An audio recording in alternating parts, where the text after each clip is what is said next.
to accept that summer is over. We're just kind of on the down low.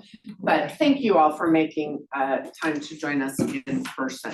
We're gonna do introductions, and as we're also eating lunch, I'm just gonna give a rough overview so we can plan our bites appropriately. So we're gonna start at this table and just kind of go around here, and then we're gonna go to these tables. So y'all have time to eat. It looks like most of you are done, but we'll start this way. If you just say your name, whether you're a member of CAG or EAG, for the people who have that affiliation, and then any organizational or other representation that your participation reflects. So with that, I'm going to go ahead and start here, if you would. Great. I'm Sabrina Owens-Wilson. I use she, her pronouns. I'm the Diversity, Equity, Inclusion Director at Metro, and I'm on the EAG. Thank you. I'm Martha Wiley. I'm a member at large in Vancouver, and I have a focus on public transportation and particularly paratransit. Hi, Robin Richardson. I'm an at-large member, live in Vancouver, work in downtown Portland. Hi, I'm Meg Johnson. I'm actually with Parks, Recreation and Cultural Services at the city, but I'm here as a community member and part of the EAG. I'm Tom Hickey with the Citizens Advisory Group, and I am here to represent the interests of the North Portland neighborhoods. Hello, I'm Vicki Nakashima, and I'm a member of the EAG and the Community Benefits Program. I live in East Vancouver, and I'm a community member. I'm TJ McHugh. I'm with the Portland Metro Chamber, and I'm part of the CAC. And sorry, Zachary, can I circle back and have you intro since we missed you? Sorry about that. I just got caught up. I'm supposed to tell a dad joke is what I'm supposed to do. So my name's Zachary Lauritsen. Yeah, my name's Zachary Lauritsen, and I work at Oregon Walks. We're a pedestrian advocacy organization. It's nice to see everybody. I'm Dina Horton. I'm a member of the Citizen Advisory Group. I'm also the Deputy Director at the Pacific Northwest Waterways Association, representing the river users and multimodal freight users.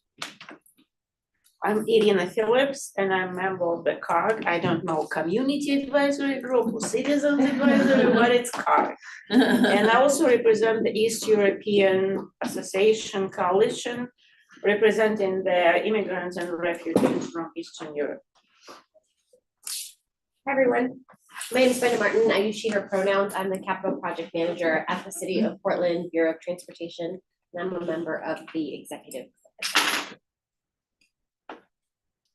Hi everyone, Darcy Hoffman. I'm with Workforce Southwest Washington.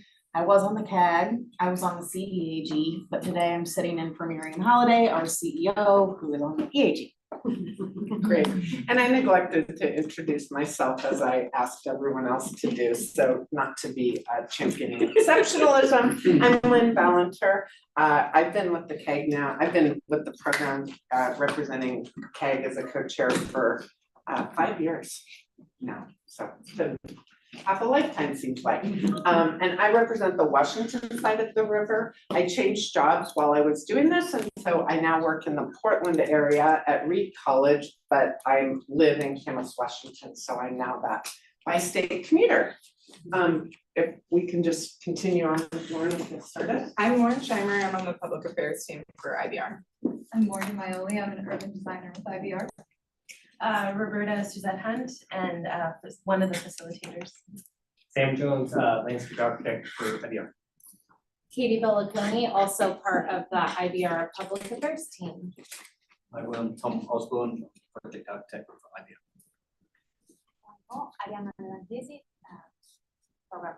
And welcome. You came the farthest, so we're very appreciative. Thank you. Casey Lyles, delivery manager, IBR. Hi, Shilpa Malam, design manager for IBR.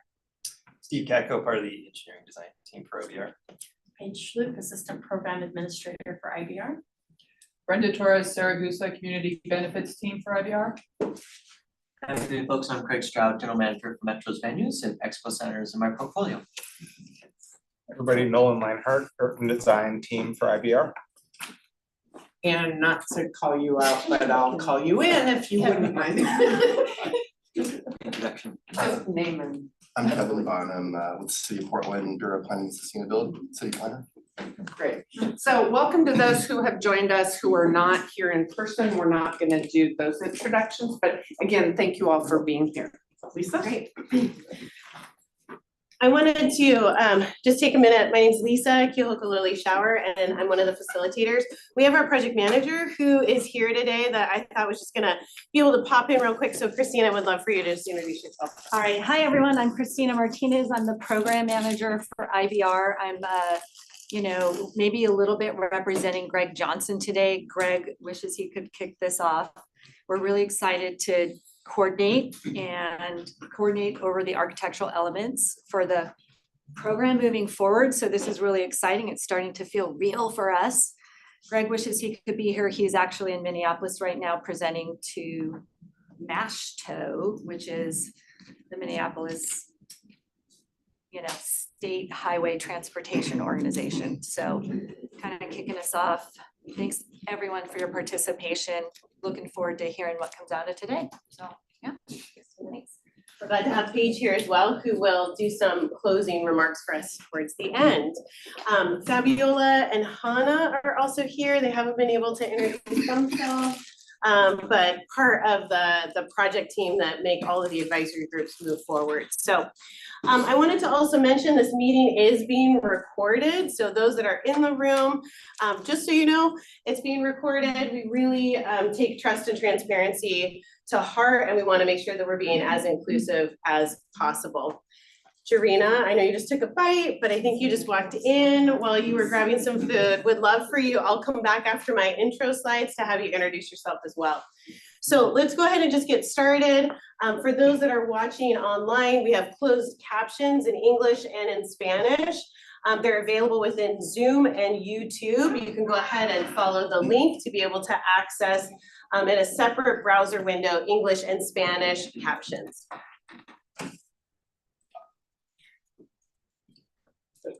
Okay, how to access closed captions. At the bottom middle of your screen, you should see a menu of options. If you can't see the menu, hover your mouse over the bottom middle of the screen. There'll be a CC icon, and you can use the sub-menu arrow to access more settings, including language, font size, and font color.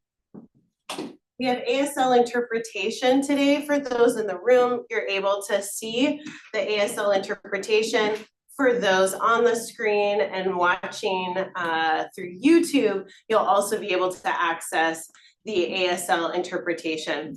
You'll notice that when we're having a group discussion, which there will be breakout sessions today, we will pull down the slides. We will also commit to coming back and debriefing what was shared in those small groups. For those watching on YouTube, you should be able to follow along with us because we'll pull down those slides and we'll do the debrief.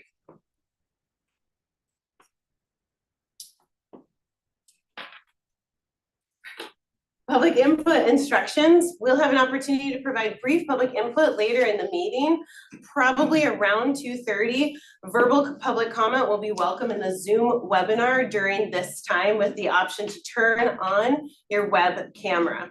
We ask that you use the link located in the meeting description on the YouTube meeting page or on the IBR CAG and EAG meeting webpage. Commenters will not be allowed to share their screens and will be removed from the room once the public comment period concludes.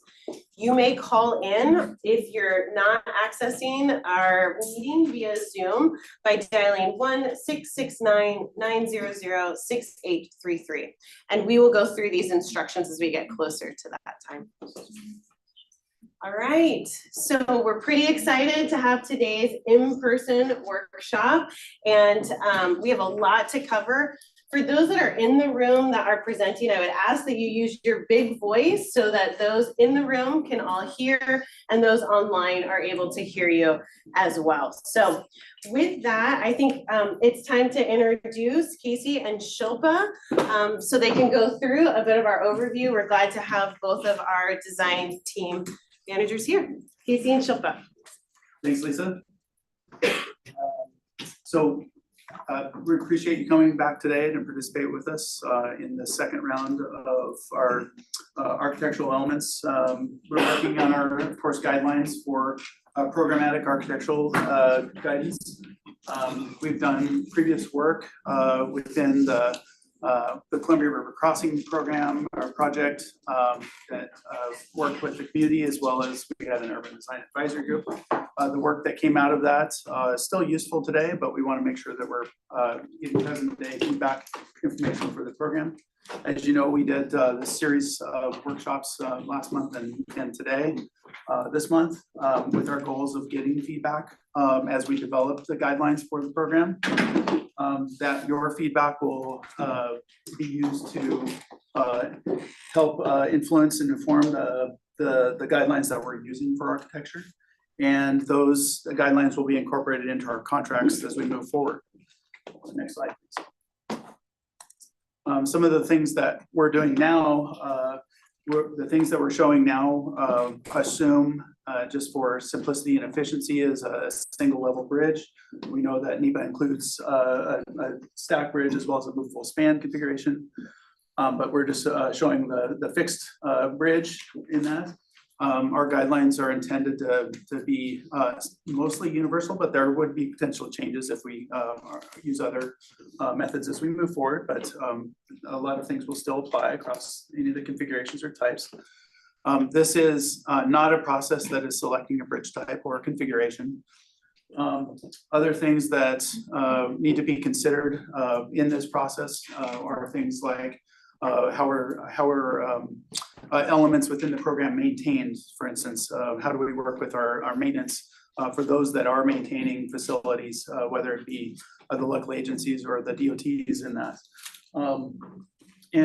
The work as we move forward, of course, will be, as I mentioned, it'll be included in our guidelines that we output, and then those guidelines input into our projects. Our work is not intended to change the impacts as presented in NEPA. Those are intended to stay the same. If there was something outside, we would need to look at that and see what that would mean if it were to change, but that's not our intention of this work. Next slide, please.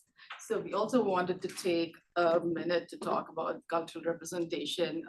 We have heard about this, and we got a lot of great feedback from the community as well as the tribes and how we want to recognize the identity of the place that we live in, the history, the culture. So we are also trying to incorporate that into some of the guidelines, and there'll be a lot more as we go through the process. You'll see a lot more of these elements too, but the intent, trying to be intentional about it, like ahead of time, not coming in later and adding certain elements. So thinking about placekeeping, what kind of forms and patterns are we able to incorporate into the design, materials, colors, and how the artwork can be applied as part of certain elements or its own structure or element to provide information on this area. What kind of themes can we think about as we go through that?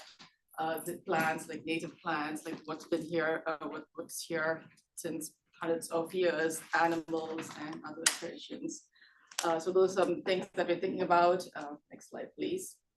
And how can we apply that? So, there's the places of the significance, the experiences, and towards the end, you can see some of the local areas that we're thinking about where we can integrate them, whether it's a structural form, its piers, walls, paving, etc. We do have good examples of this. In this area is also like across the country that we're trying to look at and get some inspiration and information from, so we can incorporate that into this program too. I think we're turning back. Yeah, Right. turn it over to Ayana and Tom, the next one. We've had a couple, sorry, come on up. We've had a couple of folks that have joined us, and we want to make sure that we're being really inclusive and inviting them to introduce themselves. I think when we pass up after this presentation, Dr. Hunt can go ahead and create some more introductions. But just for those that have joined, we'll catch you in just a few minutes. Hi, everybody. We're going to talk a little bit about the architectural characteristics. We spoke a month ago around the main crossing. This time we're focusing on the approach structures. As Katie said, a lot of the principles here will apply across multiple main crossing options. So you have to bear that in mind. what we're trying to do at this 30% design moment is kind of control these characteristics so that the really important things architecturally are achieved with the design. You know, we're not going to fundamentally change the primary purpose and of this scheme with what we do here, but there is a range of how well it can respond to people and place, and we want to make sure that these architectural characteristics control that so that this scheme is the best response it can be. So Ariel's going to talk about the land-based structures, the shared use path, the LRT. We're then going to break out and kind of talk more freely around it. We've got a few models we'll pass around at the appropriate time. Yeah. Thank you very much. Good morning, everyone. So to build up on what Tom just said, starting from where we are in the process, again, right now we're trying to define the design envelope. So we are locking in some key rules that will ensure that the future design will align with the core principles and goals. And we spoke about the main crossing last time. Today, we're going to focus on the land structures.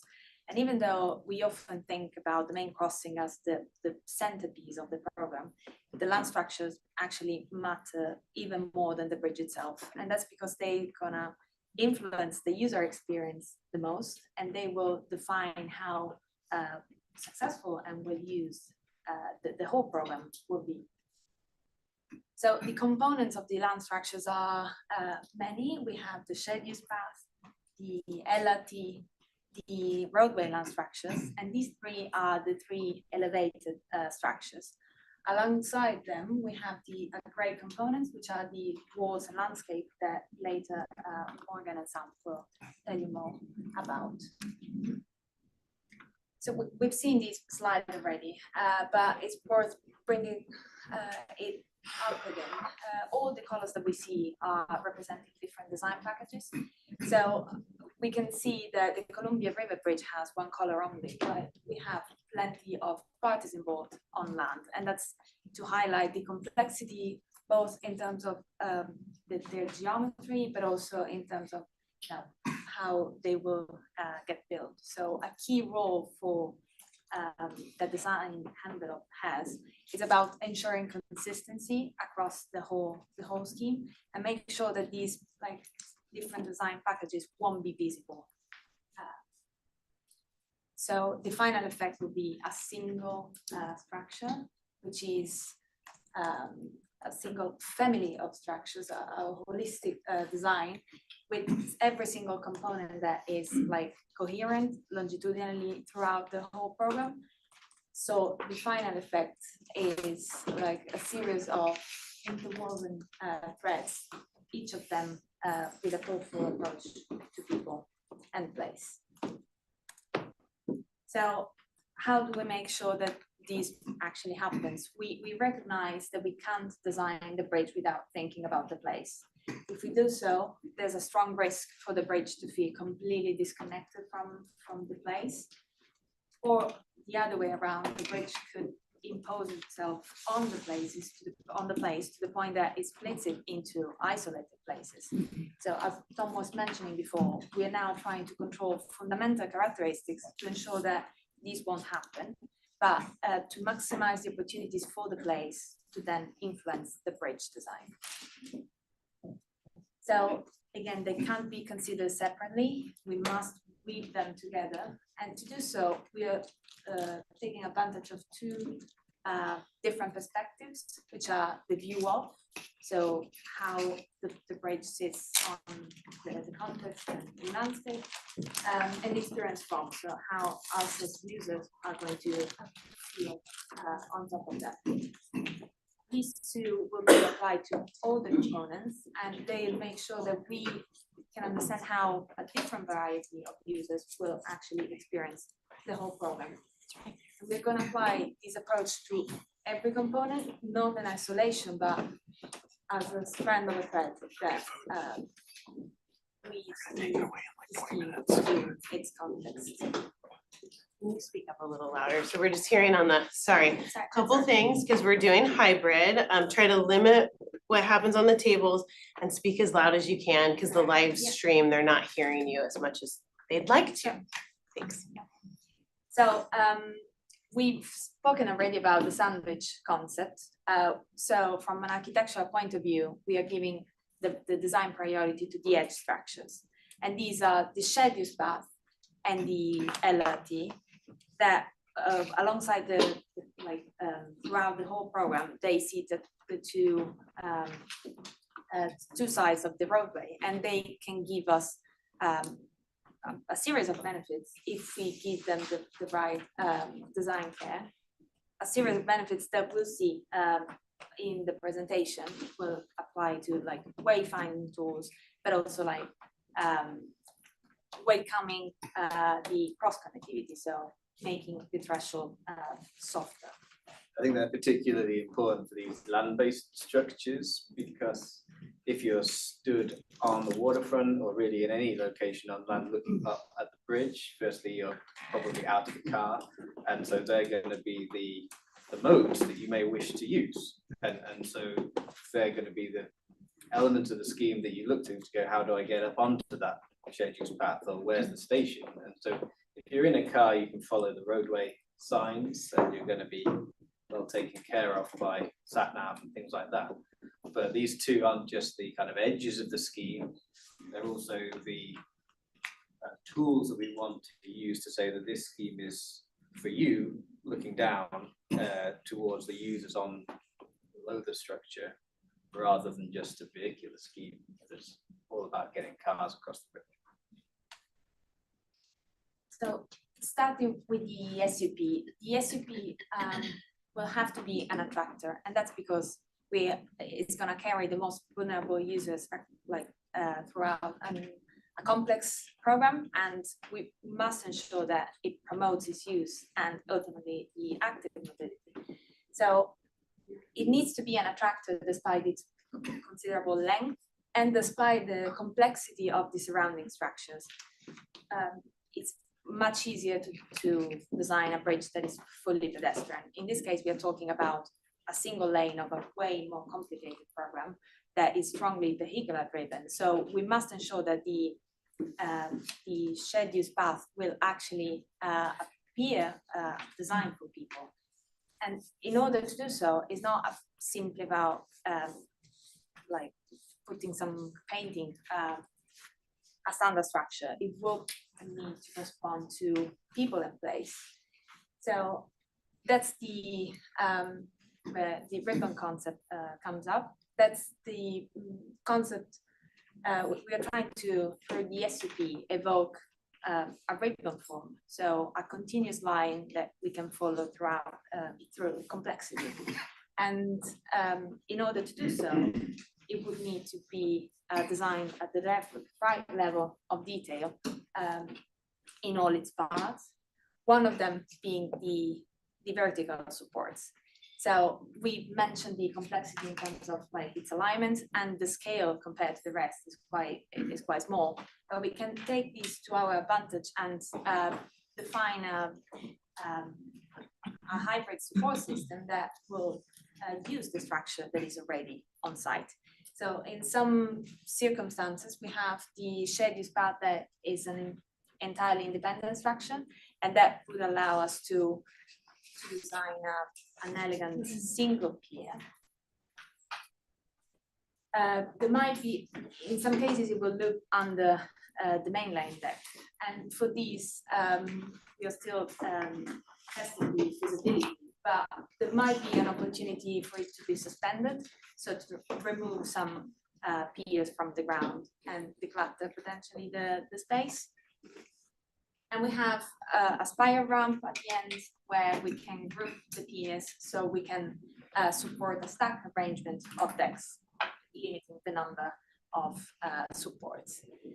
All of them, despite their being different, they share a common design language, so we can recognize them as part of the same kit of parts.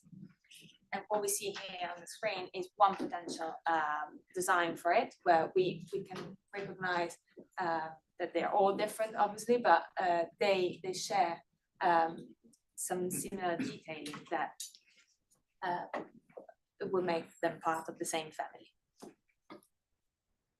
So obviously the PS will support the ribbon concept, both from a conceptual and a realistic point of view, but the ribbon is mainly relying on a continuous and single form that has a strong horizontal nature. So we want for it to be a single bold element. And what we see currently on the screen are many lines, shadows, gaps, kinks, and these clearly break the structure into discrete elements. So if we close the soffit and the edge, we can define, we can reduce the perceived number of elements. And if we push up the deck line to incorporate the design of the parapet as well, we can further enhance this continuity. So consistency is definitely one thing, but to make it stand out compared to the rest, we need to differentiate it, and we can do it through the use of a different material and different colors. And this language can be kept at night as well through the use of architectural lighting. So the ribbon will be readable also after that. So in this image here, I believe we can realize how all these architectural characteristics that we are defining are not meant to make the structure prettier only. It's fundamentally about making it used by to promote its use and make it attractive. So something is attractive when you can clearly read it, and despite having like many objects in the foreground that are partially obscuring it, we can read the ribbon, and even without seeing it, we can sense where the route will lead, both across the river and on land. I think one of the reasons the active mobility use on the current bridge is low is because it feels very much like you're hitching a ride on a bridge made of cars. And it's noisy and it's narrow, and it really doesn't feel like any of that cross section has been designed with people in mind, at least people outside of cars in mind. And so we want to flip that with this scheme. We want this to be attractive, not just visually attractive, but literally attracts people to use it, because that's the test of good design, is it's used. And the things that would stand in the way of that use are if it feels too confusing to use, if you can't figure out where it is you need to go. It is a complex geometric scheme, so that is a real risk. We think we can reduce that likelihood by making that ribbon concept clear. And it's also unlikely to be used if it appears to be too much effort. It's a high and long crossing, and so there's some of those characteristics or constraints that we can't change. You know, we want accessible gradients that create a certain length of ramp, and it has to meet certain clearance requirements. So, but given that, we can make it more attractive, and that effort seem less by appearing designed with people in mind, so that it's an enjoyable journey. Whilst Ariana talks, I'm going to pass around this little model, which I think hopefully conveys some of those points. This isn't to say it's obviously a small scale, it's kind of a diagram, but we've given it a perspex base. So we would encourage you to kind of pick it up and try and look down and through it. And hopefully in doing so, you'll see that in plan, this scheme looks simpler than it is. And when you kind of go to a user perspective, some of that complexity makes itself apparent, and the benefits of a ribbon that weaves its way through that complexity can be so I'll pass this around to take your time. There are a few kind of underlays that we that you can place this on that hopefully give a feeling of some of those decision points or wayfinding, like desire lines that we think might exist through this area of this is North Vancouver. So I'll start on this table. Please do pass it around. So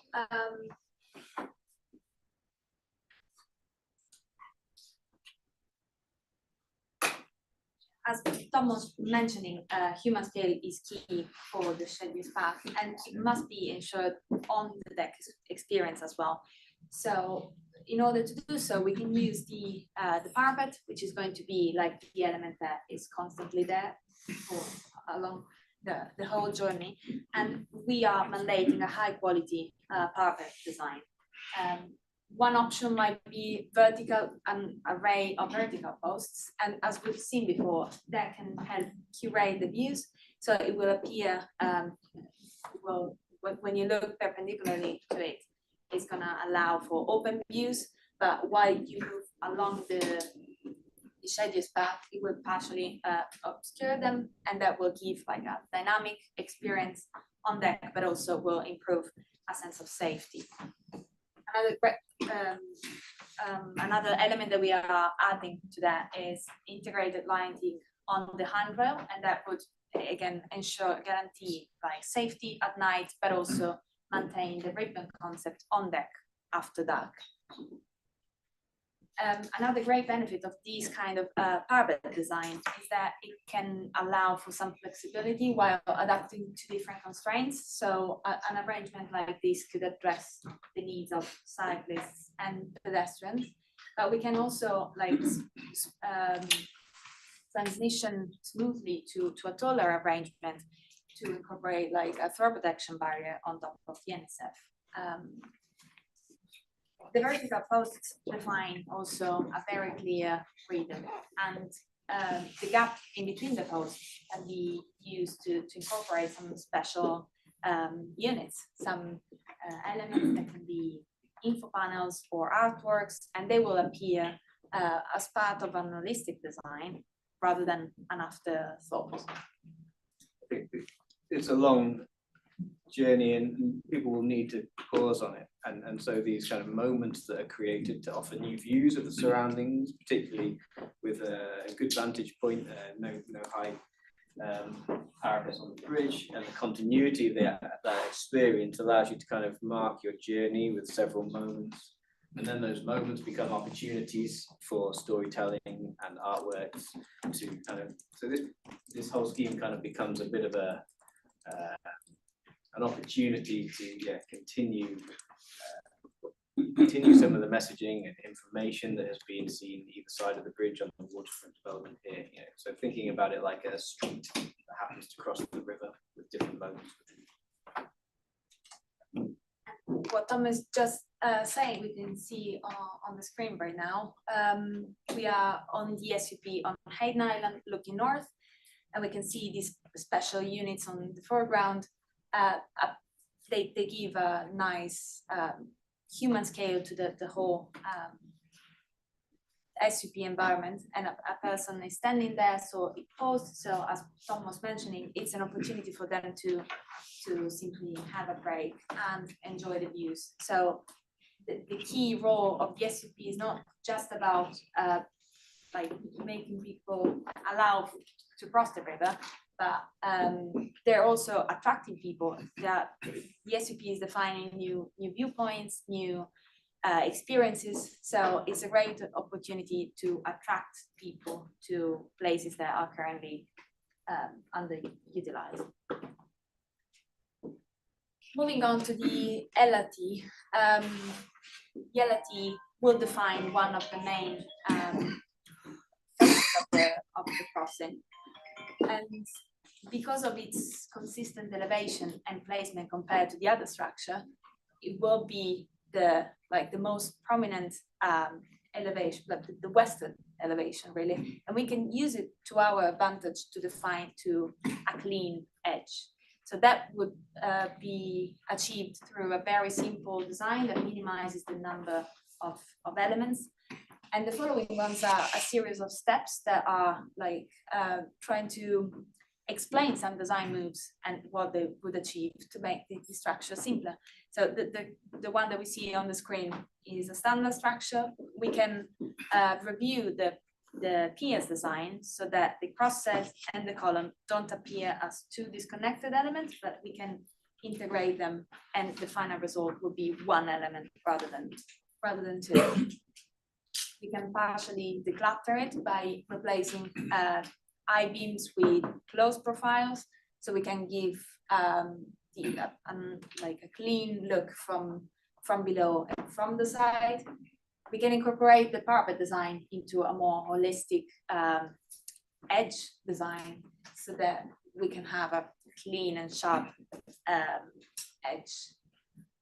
I think it's just worth noting at this stage that, well, what you're seeing here is a presentation that is extracts of a draft architectural document that is trying to, as Ariana said, control the architectural aspects of the scheme. Kind of the start of these sequences are representative of what you might get if there were no architectural controls, things that would be structurally sound and carry the LRT suitably, but would not achieve some of these placemaking and human focused aspects. And so it's trying to establish a new level of architectural threshold that is over and above the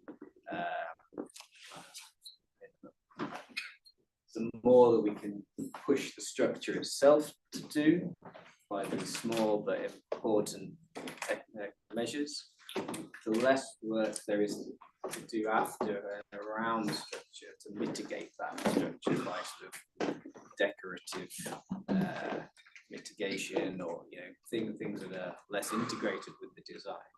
So yeah.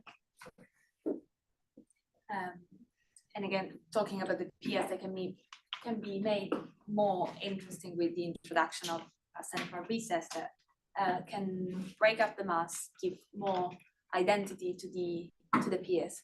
So if we look at the final result compared to its context, really what's surrounding it, we won't necessarily entirely conceal it, obviously, but it will act as a focal point that then will draw attention away from the surrounding complexity. And that's something that probably we can see from this image here. We are on Hayden Island looking east toward the structure, and we can still see that it's quite a complex area, but the continuity is guaranteed by this clean edge that catches the light, and we can partially not notice what's happening behind. And the scale of the LRT is more human focused, so it effectively appears as the scheme has people in mind, so it's more attractive and enhances the adjacent areas as well. Another key aspect for the LRT is that its identity will extend beyond the IBR program, and it will need to connect to urban centers.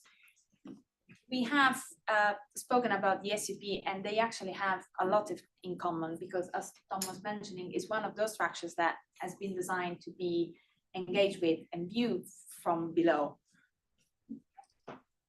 Compared to the SUP, however, there's a key difference. For the SUP, we are trying to look for the ends, so it's a bank-to-bank connection.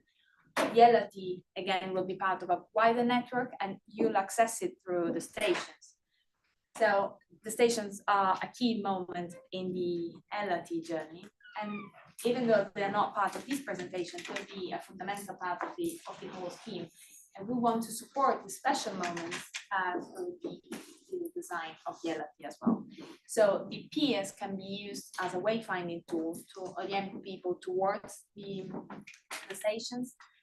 And for example, the central recess that we saw earlier can be colored to identify the LRT line, or it could widen while we get closer to the station to give people like a visual reference to follow.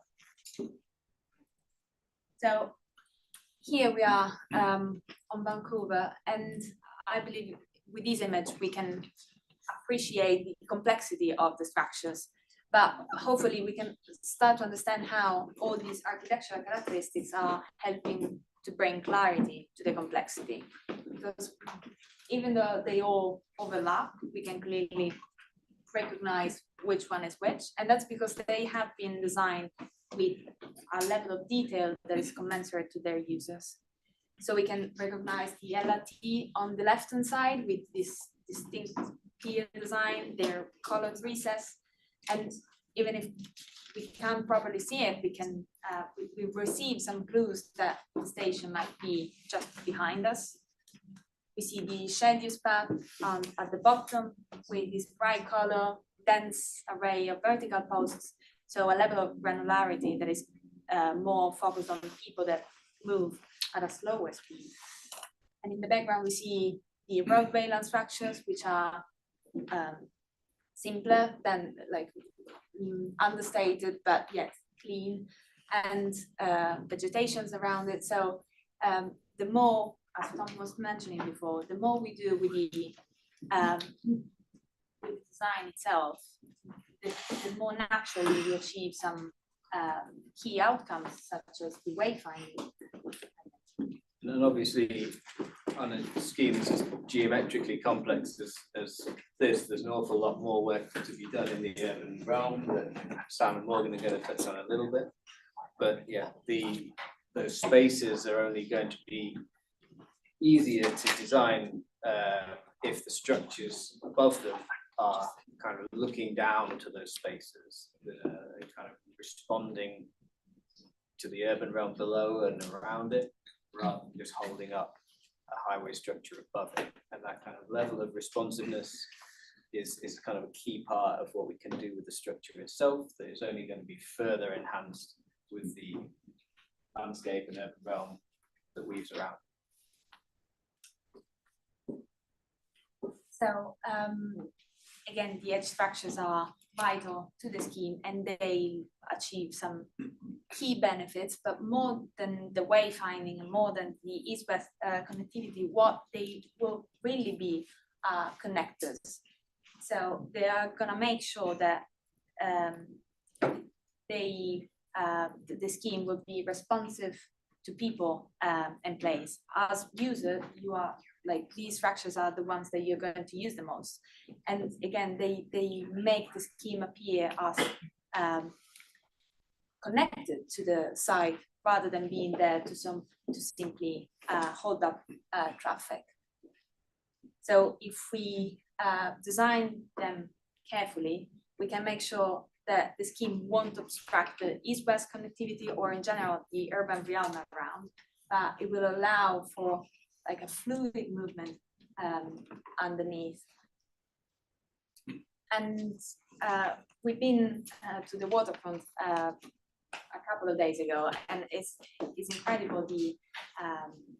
It's an incredible space, really, and we recognize the big effort that has been made to reconnect the city with the history and culture of the waterfront, and we want to make sure that the bridge will support these moments, and it will, rather than breaking this journey, it will be a special moment or a different moment along the east-west journey. So it will be an opportunity to incorporate some educational elements in this area as well. And we think a lot of what that waterfront development does so well, it isn't actually the exact design of any one component in there. It's more to do with the intent and the level of effort that sort of area communicates to its users. So everyone feels very safe there because it's clearly designed at a human scale. It's intuitive, so you can meander along it and it feels natural. And there's light and there's activity there as a consequence of it being well used. You feel even safer, and the whole environment is kind of focused on people. And this bridge is fundamentally going to change the urban realm at the waterfront in particular by its scale. There's no hiding that. But what we can do is continue that sense of intent and make it different, but commensurately high quality part of that waterfront experience. And on Hayden Island, we'll touch on it again in a minute. There's perhaps less geometric complexity, but some other challenges that we have to respond to in a similar way. So the roadway land structures, we spoke about the edges, so the sandwich concept. However, we must make sure that also what's within the edges is considered and responsive to people and place, and not just in isolation, but also in its relationship with the surrounding context on both sides of the river. So we've seen that the LRT and SUP have a strong relationship with the people and a strong interaction with them. The roadway will largely fly over the place without like proper engagement with people and place, but it will have to be supported. So there will be many peers there, and we want to make sure that these peers are also responding to what's below. So we recognize as well that their scale is much bigger than other structures, and more than other structures, they are like driven by regulations and codes. So we want to focus the design attention to areas of these structures that are going to be impacting the user experience the most. So the closest they are to people walking, biking, and rolling, the more attention we should give to them. For this reason, we define two primary axes, a vertical axis and a horizontal one. So the closer, the lower the structures are, the more design attention should be given, and the closer they are to cycle and pedestrian routes, the more design attention. So starting with the vertical one, we want for the structures to be as clean as possible when pretty high, and then introducing textures or patterns to break up their mass and also enrich their experience while they get closer to people. And when they're extremely low, we should be integrating lighting to guarantee a safety feeling. This way, we are gonna make sure that the level of detailing is commensurate to the users at all levels. The horizontal axis, again, is focusing on areas that are close to cycle and pedestrian routes. And at this location, we can see like a radial axis that defines like a design priority in the, like, at the immediate vicinity of the pedestrian routes, and then it lessens while it gets far away. So we can say that the most attention should be given to areas that are low and that intersect with key routes for pedestrian and cyclists. And what we see here on the screen is a situation where the structures are relatively low. We have the abutments on one side, columns on the other, and a standard design in this specific circumstance could be inadequate. And that's because it's there to clearly just hold up the roadway rather than responding to people, and it could hinder the transversal connectivity. So we want to soften this transition. I think this condition might be more commensurate with what's seen at Hayden Island, where the scheme is a little bit narrower, perhaps, in its more simple in its geometric complexity on plan, but lower. And so these east-west routes are quite different if you take a journey along Vancouver waterfront versus one on Hayden Island. Somebody approaching the scheme on Vancouver waterfront might be, the thing we're worried about is then being confused by the structure and not knowing where to go. So we kind of welcome them through it, through clarity of wayfinding, but the scheme is higher, so there's more light there. Vancouver kind of has structural complexity, but it's higher, therefore more light. I think at Hayden Island, it's less complex. It's going to be more clear which way to go, but it's lower and potentially darker, and that creates this threshold. And so what we're nervous or keen to avoid there is people deciding not to continue on that journey, or even thinking that there's a threshold there is a negative thing for us, because then all of a sudden there's like a decision point in that east-west journey. Do I want to cross that threshold that's now created? Do I want to enter this new space? So Ariana's going to talk through some of the techniques in a minute. I'll pass around these two models, which are basically 3D versions of what you're seeing on the screen. One is without any treatment, where you are presented with a wall and a abutment that is, we think, supporting a feeling of threshold. Is a basic structure that you probably will see all throughout the city, but through some additional techniques of softening that edge with wing walls and introduction of texture that Ariana will speak about, that threshold is reduced and you're welcomed through the scheme in a more natural way, hoping to encourage more east-west journeys under the scheme. So I'll start again on this table. Please do pass them around. In terms of scale, we didn't want to give you scale rules to measure, but those people are, to scale, so that should give you some feeling of height. So as Tom was mentioning, and I'll go briefly through it, there are some key design moves that would help like softening this dark shadow line that these kind of arrangements would have, dividing the space. So by inclining the wall, we effectively reduce the seed mass. By angling it, we can maximize the views under the bridge and also improve natural lighting. And the introduction of textured ribbon at the bottom of the wing wall and the abutment can act as a visual reference to follow, and it will welcome you in daylight and guide you through the space. So it's there to give people a sense of confidence and once again, like a more human scale environment. And together with that, as Sam and Morgan will mention later, there are other elements that we can use to give this area a more like human scaled effect. So this view that we see here, it's the undercrossing of Hayden Island.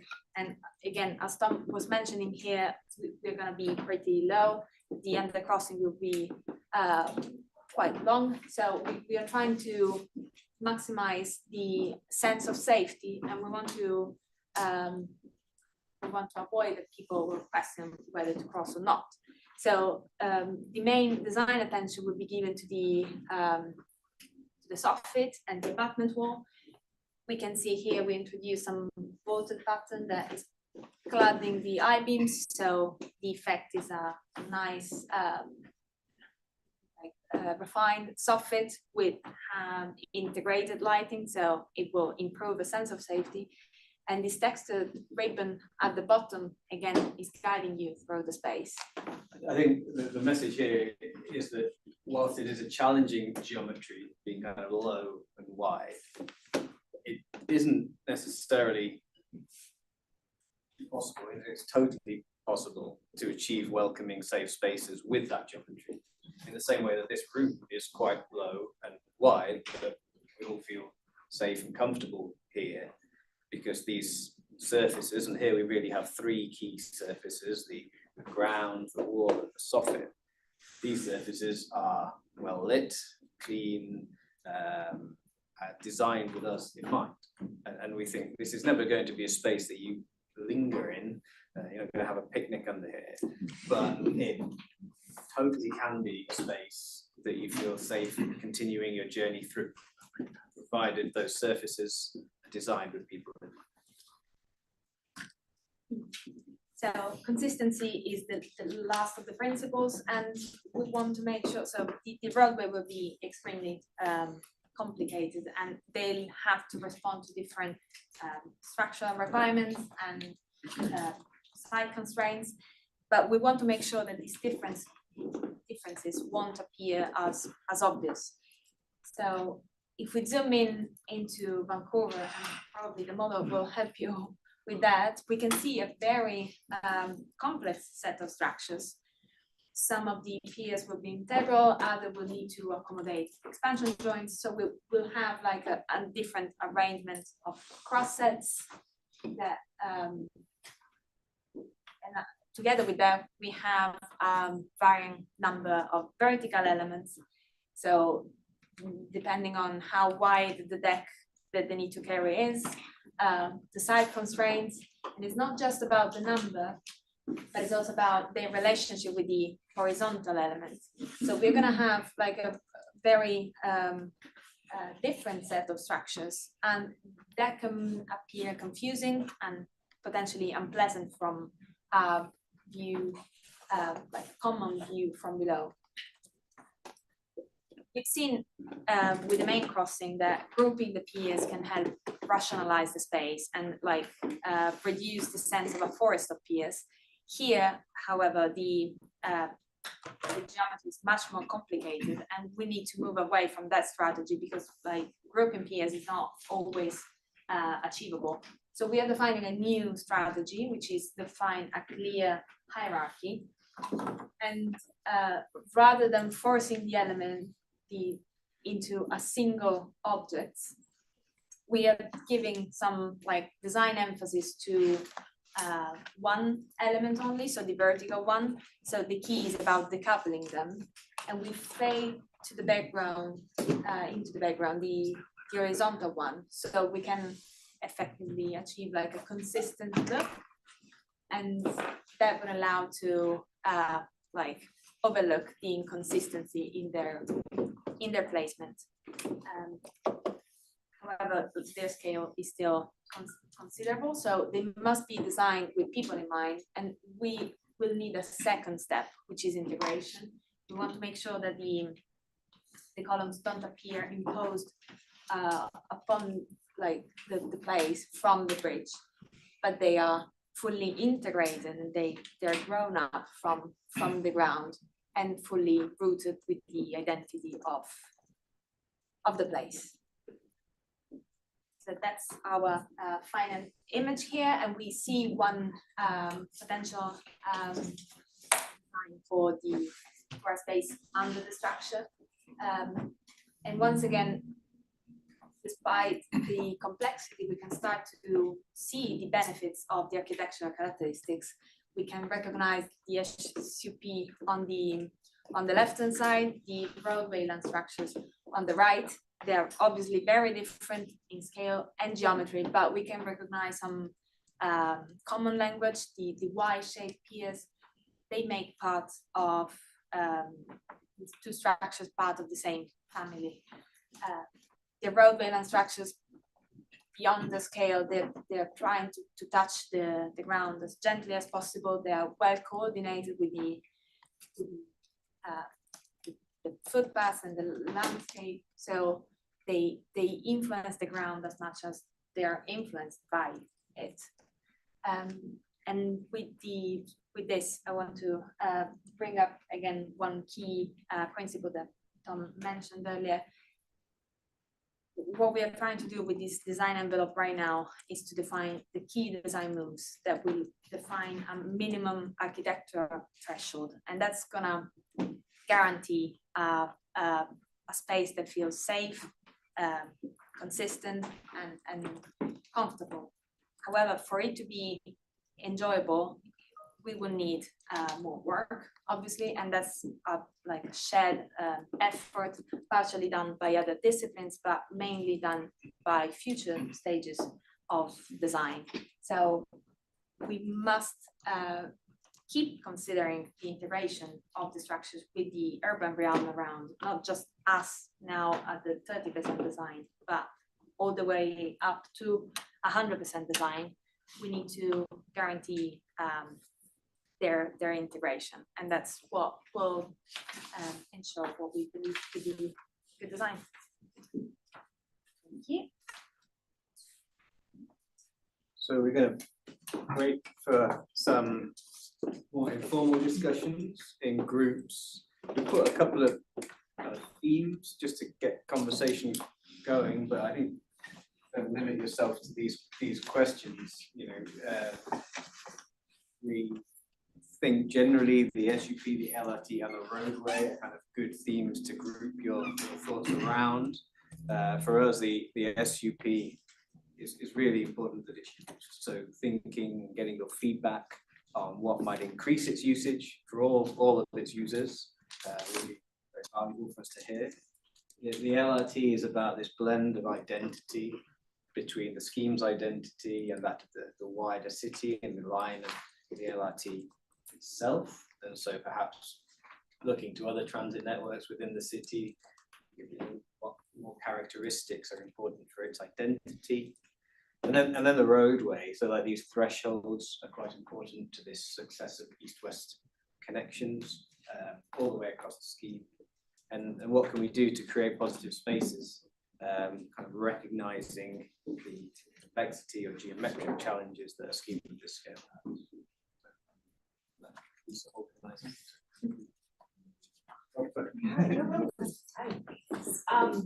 So thank you. So before we start talking about the shared use plan or a path or the light rail, the question about the light rail or the roadway, we have members that came in. So for those who just came in, if you could share your name, your organization, and which committee you have been on as you come into here. Who would like to start? Would you? Yes. I'm Joanna Hatch. I am a mobility manager with Community in Motion. And I am with the advisory group. Next, John Sandor here with Talk College, architect and manager for capital projects. I'm here with the community advisory group as well. Yes. I'm happy to go. My name is Chandra Washington. Good afternoon to everyone. I'm C-Tran and I'm a part of the EAG. Yes. I'm Jana Jarvis. I represent the Oregon Trucking Association and I'm on the CAG, the Community Advisory Group. Good afternoon, I'm John Gardner and I'm with TriMet and I'm on the EAG. My name is Jonathan Eater, I'm with the Port of Vancouver and I'm on the EAG as well. And I think Nikki Chan is here and from the city of Vancouver. And is that everyone?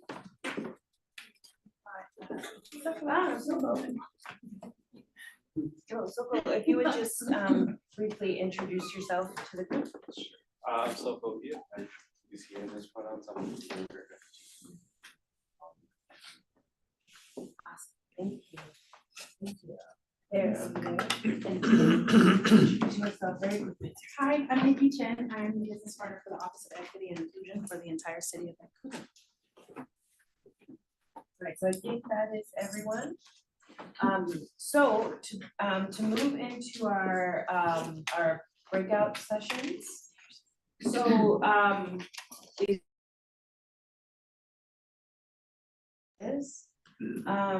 your breakout group is based on the number written on your name tent.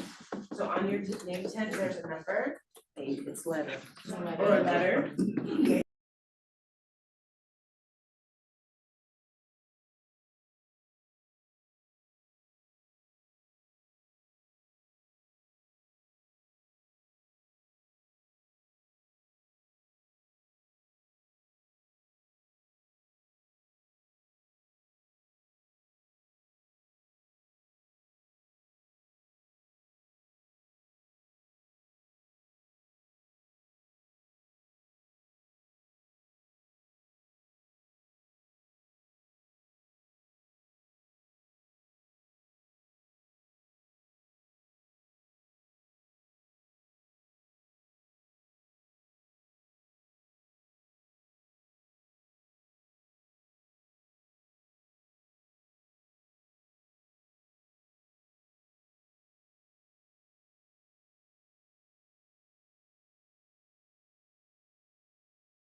For those that are streaming on Zoom, we want to let you know that we'll be in this breakout session until about 1:10.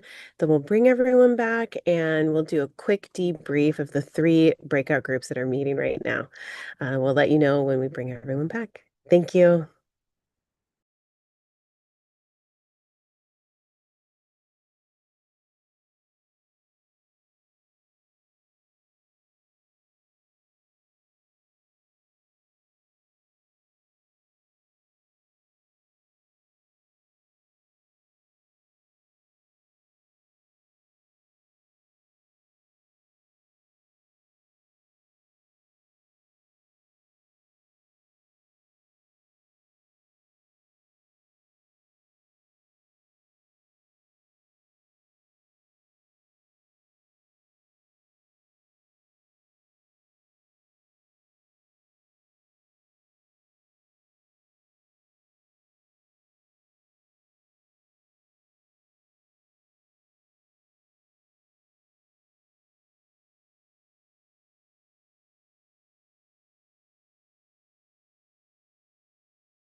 There's a lot more to say. So thinking about, we'll report out on each one. Based on your professional experience or your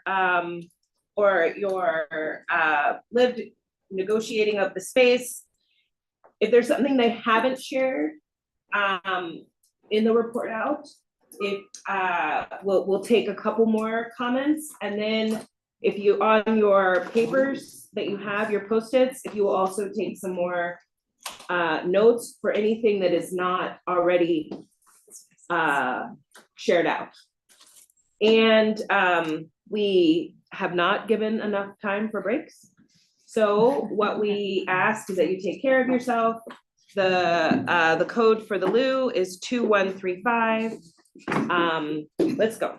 So for question 1 with the shared use path, the question was, how do we increase active mobility usage? So hello again, everybody. So we had a slow start, but we finished very strong, I feel.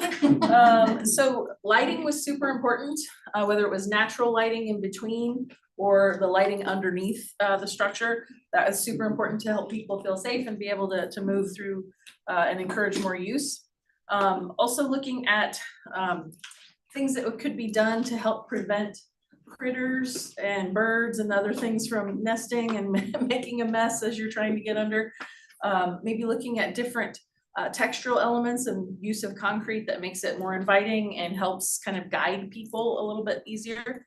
And also looking at signage, signage that's consistent from both states, signage that tells you not only how far the distance is, but also maybe kind of like a level of difficulty and what maybe the grade might be, so that folks who may not want to take on such a challenging walk might not, or others that might want to do it, but knowing that there might be some benches and things along the way to rest could help with making that a little easier.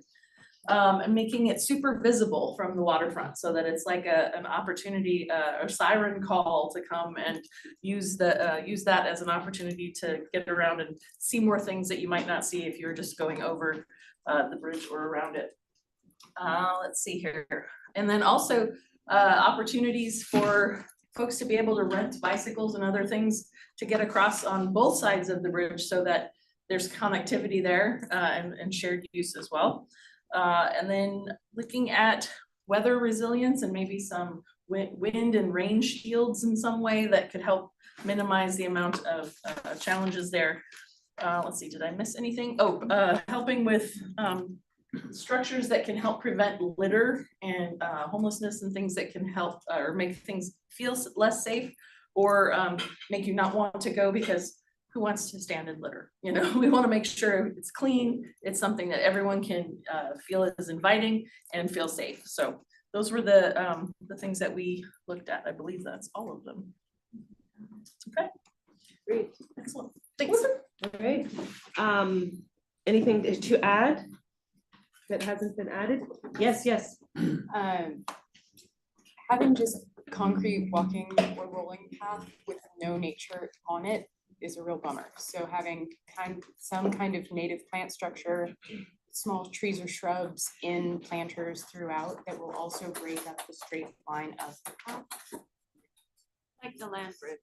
Like the land bridge. Like the land bridge in Vancouver. They have lots of vegetation on the side. Like the land bridge, example, the land bridge in Vancouver. Yeah.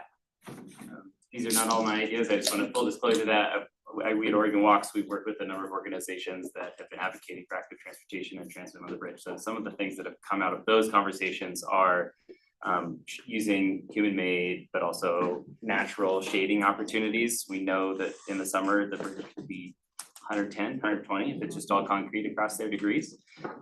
We've talked about noise buffering. If you've ever been on the bridge and you're 10, 12, 15 feet from 4 lanes of vehicles, going 40, 50 miles an hour, if this indeed produces congestion, it's just deafening. And so using some design principles to reduce noise is another one.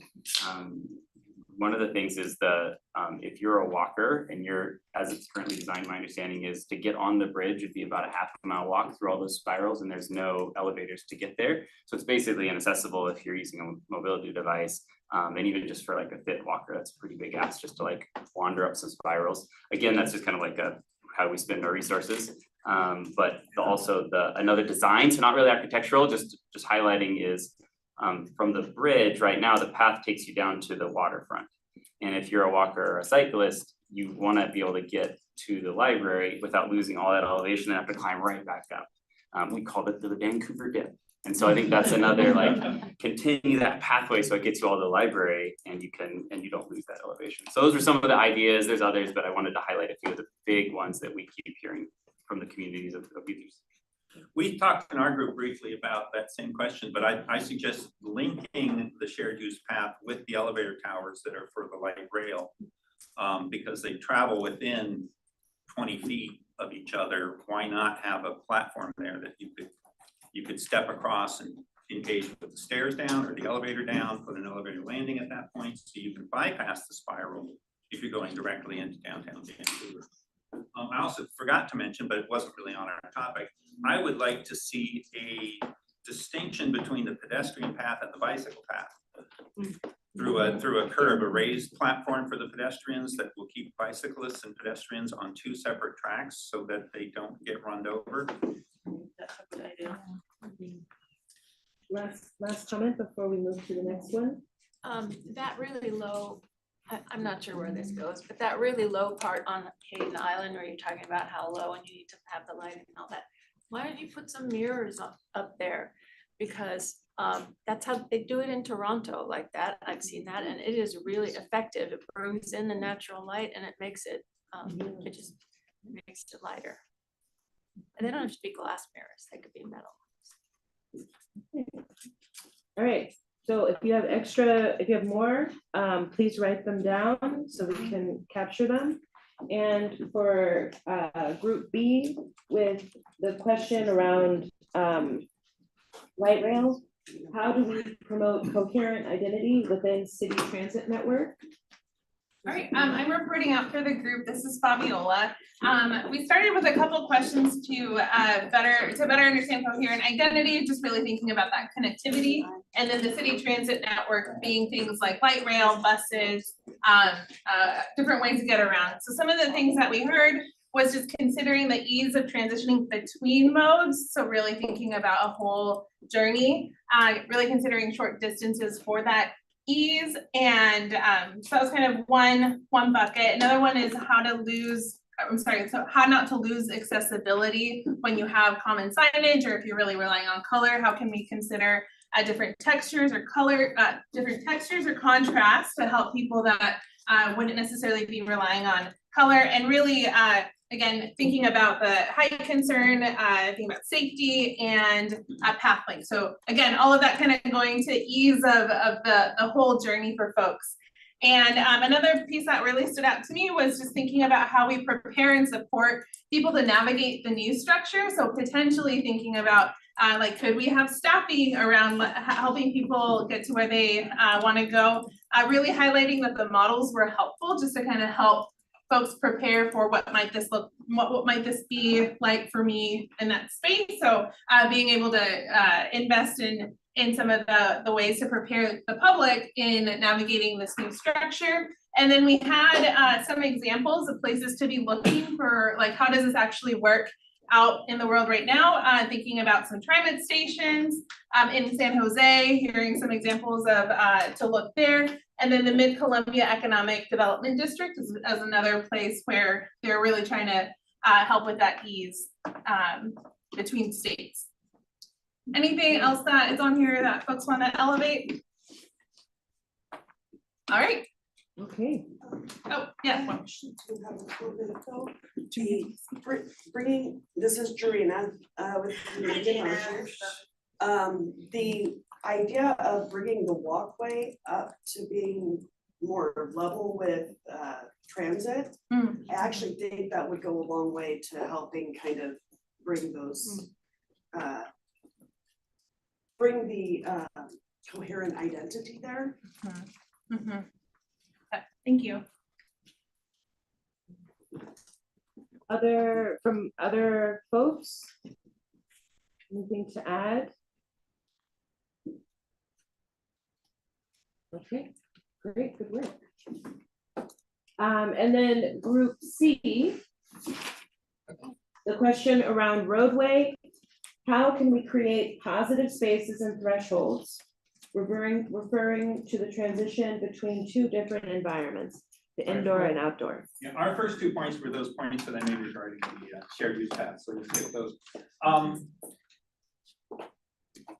Homeless camps are, I mean, I have served on homeless action committees, advocacy for the homeless, but I think one of the big fears is that these underpasses are going to become attractors to camping, and that will do tremendous damage to the community cohesion between the sides of the bridge. So there has to be a way to, I'm not saying rouse the homeless if they go there, but there want to be ways to create enough activity onto the bridge that it's not an attractor to camping.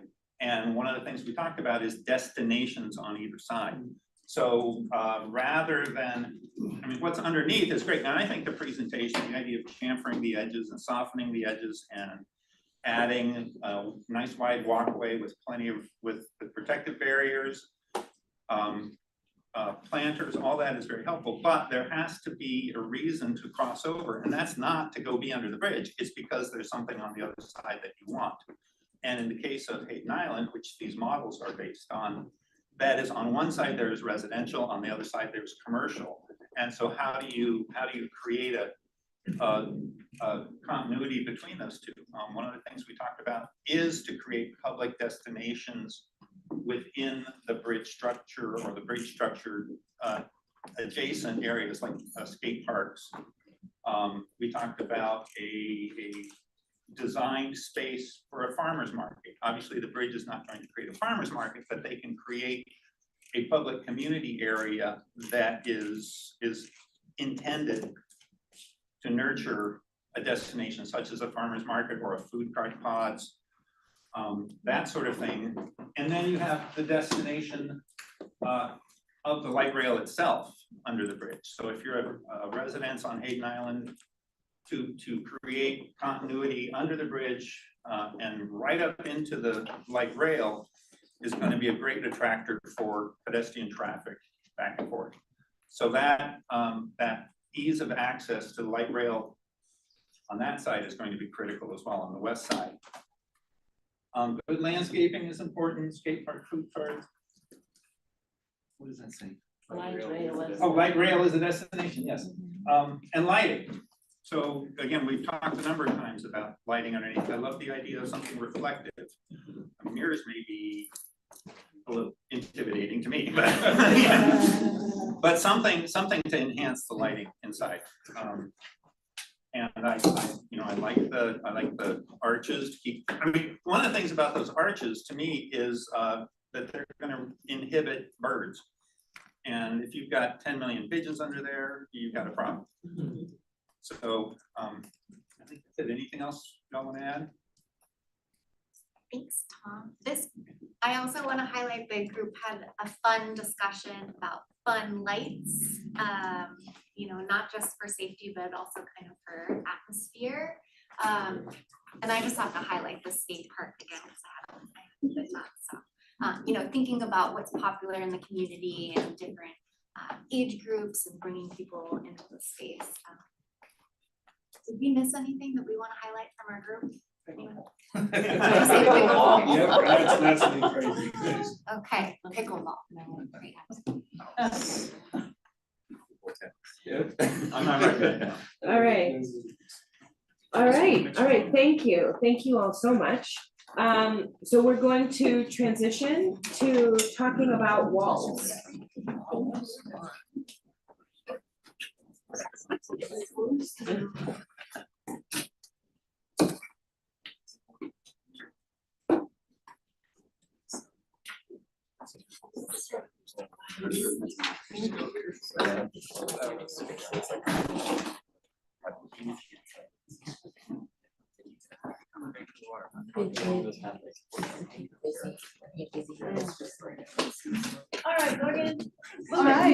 Meanwhile, walls deserve our attention in part because we will build so many of them as part of this program.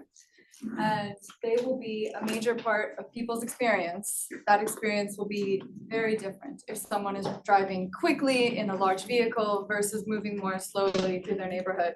So as we're setting the design envelope, these boundaries, we want future designers to follow, we want to think about it from both of those lenses. The kinds of walls we will construct are retaining walls that hold back earth when we cut into it.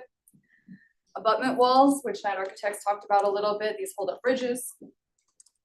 And noise walls that protect people from the negative aspects of being near a highway, namely noise pollution. They can also help a little bit with air pollution. And these walls are experienced from both sides and usually in different modes.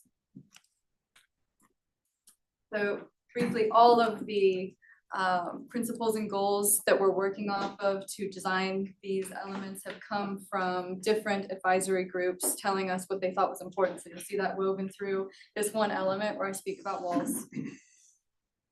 And one of the most interesting and useful things that walls can do are tell community stories. They're an opportunity for us to think about who we invite to make a mark on our urban realm, which stories we tell, which stories we may not have told in the past that we want to tell now. And there are many ways to integrate cultural identity into a major infrastructure project. I only have 3 on the screen, but one is that a community group can work with a single artist and they can incorporate design into the construction of walls. So that's what you see on the far left. This wall was made with a form liner and it was impressed with this design, and it spans a really large area. Another way we can integrate community art and storytelling is by leaving openings where artists can create their own very specific works for very specific places. These are one of a kind. And finally, we can create walls that just function as a canvas. And then we can give that to community groups to show their leadership and how they would tell a story using these walls. And that was the case in Vancouver, British Columbia, where a large group of First Nations artists designed a big, expansive noise wall that you would experience while you're going down a pedestrian path. Ariana talked a bit about the importance of continuity and navigating what can be a complex environment. And walls can support this in a couple ways. One, by matching the aesthetics of the bridge architecture, so you understand that you're in a continuous environment, everything is connected, you can move easily and safely through it. And another is by integrating the walls with the landscape, so that they're not just one more element, but they really recede and become part of the place you're within. I'll talk about integrating with bridge architecture first, because you just saw all of their beautiful ideas for bridge architecture.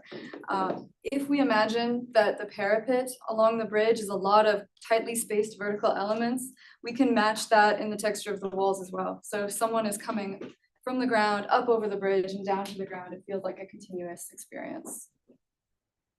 We can work with architecture in form, whereas bridge architecture often wants parapets to lean in because that creates enclosure and comfort. In walls, you often want those to lean out for the same reason, to create openness and comfort next to a larger object. But if we mimic these angles, then things feel like they're designed as a cohesive whole. And this one is my favorite because I think whatever the form of these piers in the river becomes, it will be incredibly recognizable. We will see this from all over and they'll frame the landscape of our cities beyond them. So we can use those same forms to frame cultural interpretation within our close-up interactions with the urban environment as well. And you see this all over, just north of here in Washington State. There's another major infrastructure project that's building walls that are different wall types, different construction, but they're using a similar vertical texture to tie their environment together. Right, continuity with the landscape is an interesting one, I think, because you know, we can batter back a wall and make it comfortable for humans, and that may be the best we can do in a constrained environment. Where there is more space, we can terrace a wall back, and that gives us the opportunity to plant it. We can do this when there's enough room for access and maintenance, and these plants can be healthy. That creates a softer, more humane environment for people to walk next to. It's often cooler, and we have a lot of examples of pretty heavily planted walls within our region. When we have plants that are above and in front of and behind walls, it supports especially noise walls' ability to buffer people from noise and sound pollution. It also has climate benefits on roadways. If we can shade the road with vegetation, it decreases the urban heat that these large expanses of pavement create. They can be our first line of defense in controlling polluted surface water runoff. They can create habitat. And when we talked to maintenance folks, they said that plants are helpful for maintenance because one of the biggest burdens our highway departments have to carry is graffiti removal, and it is very difficult to paint a plant. There are wall systems that are designed to support plants for all of the wall types we'll see on the IBR program. The one on the far left, the MSC vegetated system, was just installed recently within the Columbia River Gorge on that new historic highway that you can bike next to. So you can take a look at that locally. This is the last principle and goal, and probably the most important, that we want to create comfort. Walls can be fairly large elements in the urban environment. And it is easier to create comfort next to a wall when you're on a highway. We usually do this by stepping it back or changing its texture, but in general, the differentiation on a highway could just be at a larger scale. In a neighborhood, we want to be more thoughtful about really meeting a human scale. So that usually means more steps, more textural changes. And if those textural and material changes can introduce transparency, that helps a lot. It makes a wall feel much less overbearing. So I'll finish with two examples from the real world where people are integrating a lot of these wall concepts together. One is designed by my firm, another one is close to my hometown, so I'm pretty familiar with both of these. And these are underpasses to get people underneath a highway. And both of them use terracing that starts at about the level of a human's shoulder. Both of them were designed to incorporate plants, and as those plants mature, they'll spill over the wall and integrate it with its environment. The one on the right is the one in these images as well in Sandpoint, Idaho. They also use that vegetated wall system so that as you're moving on the path along the highway, it feels really soft and green. And because I've been here, I know that it's incredibly quiet. That will only improve as these trees grow and mature. So now we have some questions for all of you about your place and how you see it and what walls can do to support it. I will give it to Roberta. Great. Is that right? So in the interest of time, we're not going to do 15-minute breakouts. We're going to do 10 and then catch up on the report out. Now for the questions, is every group answering these questions, or are we doing ABC? They can answer any of them. So let's start now, 10 minutes with your group. The questions are, what wall design, bring us back. Yeah. What wall design ideas did you like or not like, and why? Do you have a favorite example of good wall design? What patterns of art or themes express our region's character well? All right, so 10 minutes. Begin.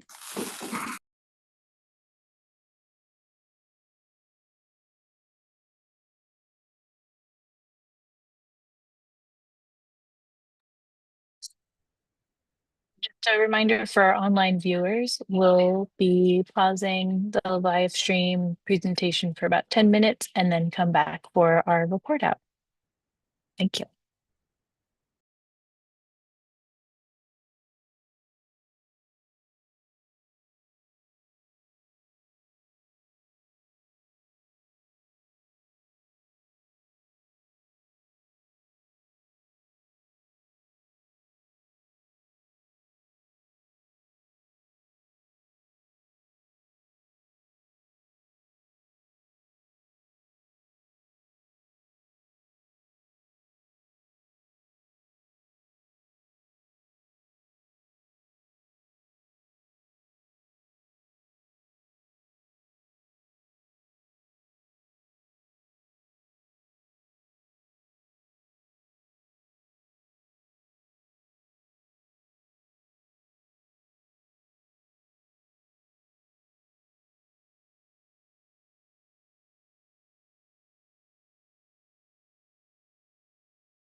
Right. Yes. So we have a series of questions.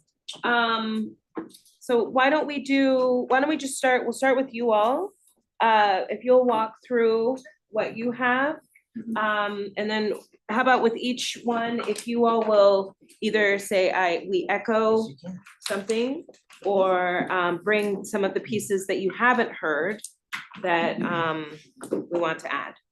All right, yeah, I'll just run through. I appreciated that we started with identifying that a common goal is to have walls create a local identity and uniting and truly bridging rather than and bringing together the two communities in both states. And some places that or some ways that we can achieve that and ideas that folks liked are indigenous design. It's what we have really all in common in this region.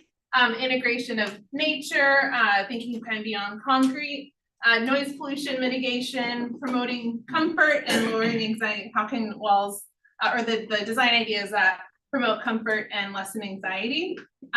Examples are the land bridge and how it's integrated indigenous design, the wall example along the gorge, how it incorporated nature, greenery, and can be a type of sound barrier.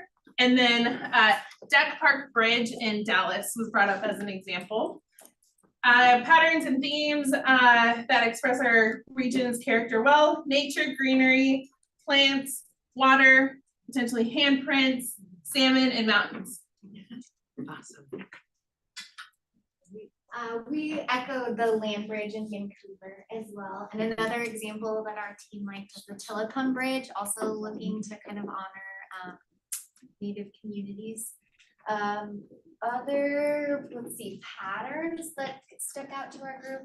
We didn't see any water examples, maybe like a waterfall using water elements. There's a lot of water in this region.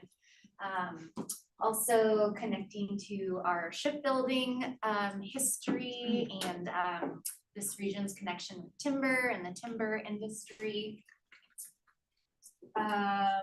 We talked things that we really liked were those tiered walls, walls that had elements that weren't intimidating and not overly concrete, and agreed with a lot of connections to nature and softness, the land. We liked the 405 example and just some concerns about the blank canvas walls and if that would invite graffiti, and so maybe a designated graffiti space, and we pointed to an example in Baltimore. Great. Did I miss anything else we want to bring up? We like it or we don't like it? Oh, we like invasive ivy. We like landscapes. We like foliage. So we were talking in the same area that there's two groups, but we also mentioned that we want murals. We love murals, and they're kind of like stand out and represent Portland probably more than Vancouver, but I saw some murals in Vancouver too. So if you have an empty wall, invite an artist and let's do something. And then the topics we were suggesting were like New Mexico, something that will be memorable. People mentioned our Columbia Gorge when you drive through, and we have all this like nice salmon, nature, water, waves. Somebody mentioned Port Vancouver, mentioned shipbuilding, mentioned the airplane flights. So kind of like our history should be represented in this wall design too.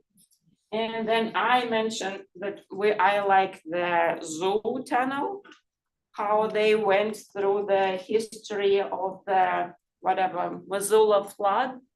So maybe a wall that will present to our kids and visitors what this region went through. So that's kind of where we went through. Did I mention anything? So we decided, yeah, tribes are important, but besides tribes, we should probably bring other history too. And we hate just plain concrete wall. So let's do some texture. If the concrete wall is the cost efficient way, let's just do something like this. All right. So have there any other ideas bubbled up that have not been shared as yet? Yeah. I briefly mentioned my affection for the bridges on the US 101 down the coast that were from the WPA and the Art Deco styling, and I would love to see some reference to that vocabulary of architectural design. I have a question, it's probably not the time to answer it right now, but I'd like to hear it at some point, probably many people would, which is, we know this is already like, the price tag is higher than what we were budgeting for, and all of these design things cost more, and so life is about trade-offs, and this is no exception. So I'm curious of like how the program will be thinking about those trade-offs, and if all the things we just described cost money, and so I'd like to hear that from the team at some point in future meetings. The murals actually somebody sponsoring. So it's kind of like the person or the company hires the artist and the wall is sponsored by, so it's like the old model of art financing. So Irene is sponsoring a mural. So we're gonna get this thing paid for. It's a really good comment. I think we need to definitely put it on the parking lot, come back to how we'll handle that. That is not our job. Our job is to put ideas on the table. I think the question often To is. Schnitzer, to Nike, to whatever, yeah. Somebody who wants to be memorized in the bridge. All right. Any other thoughts before we move to the next piece? Nikki? I just want to make sure I reiterate because I promised I would. Oh, really? I just wanted to reiterate that this is our opportunity for it to actually feel like both sides are coming together.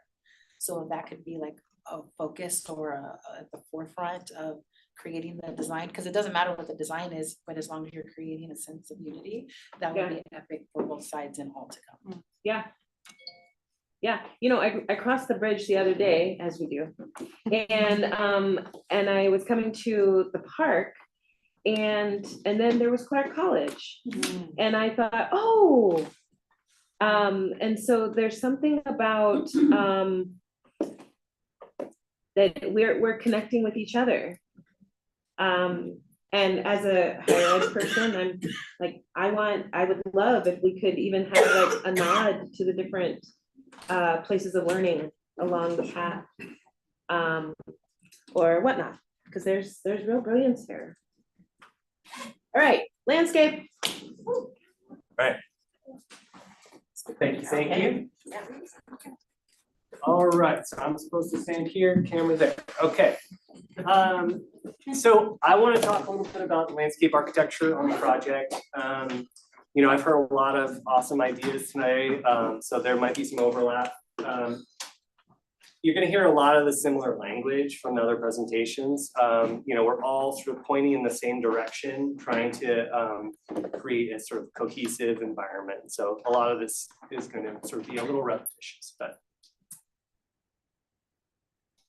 There it goes. Okay, so one of the things I really want to touch on is the idea that landscape is really going to be a part of every aspect of the project. And so it'll touch on all the different elements, whether it's an interchange, a transit facility, whether it's the highway roadside, the walls, the shared use path. All of these components are really tied together with landscape. And so, you know, making sure that we have a good game plan to approach that sort of large project is really important. So the first thing we're gonna do, push the wrong button, there we go, is gonna talk about the design tools that we're gonna use, and then talk about the design principles that we're gonna implement those tools.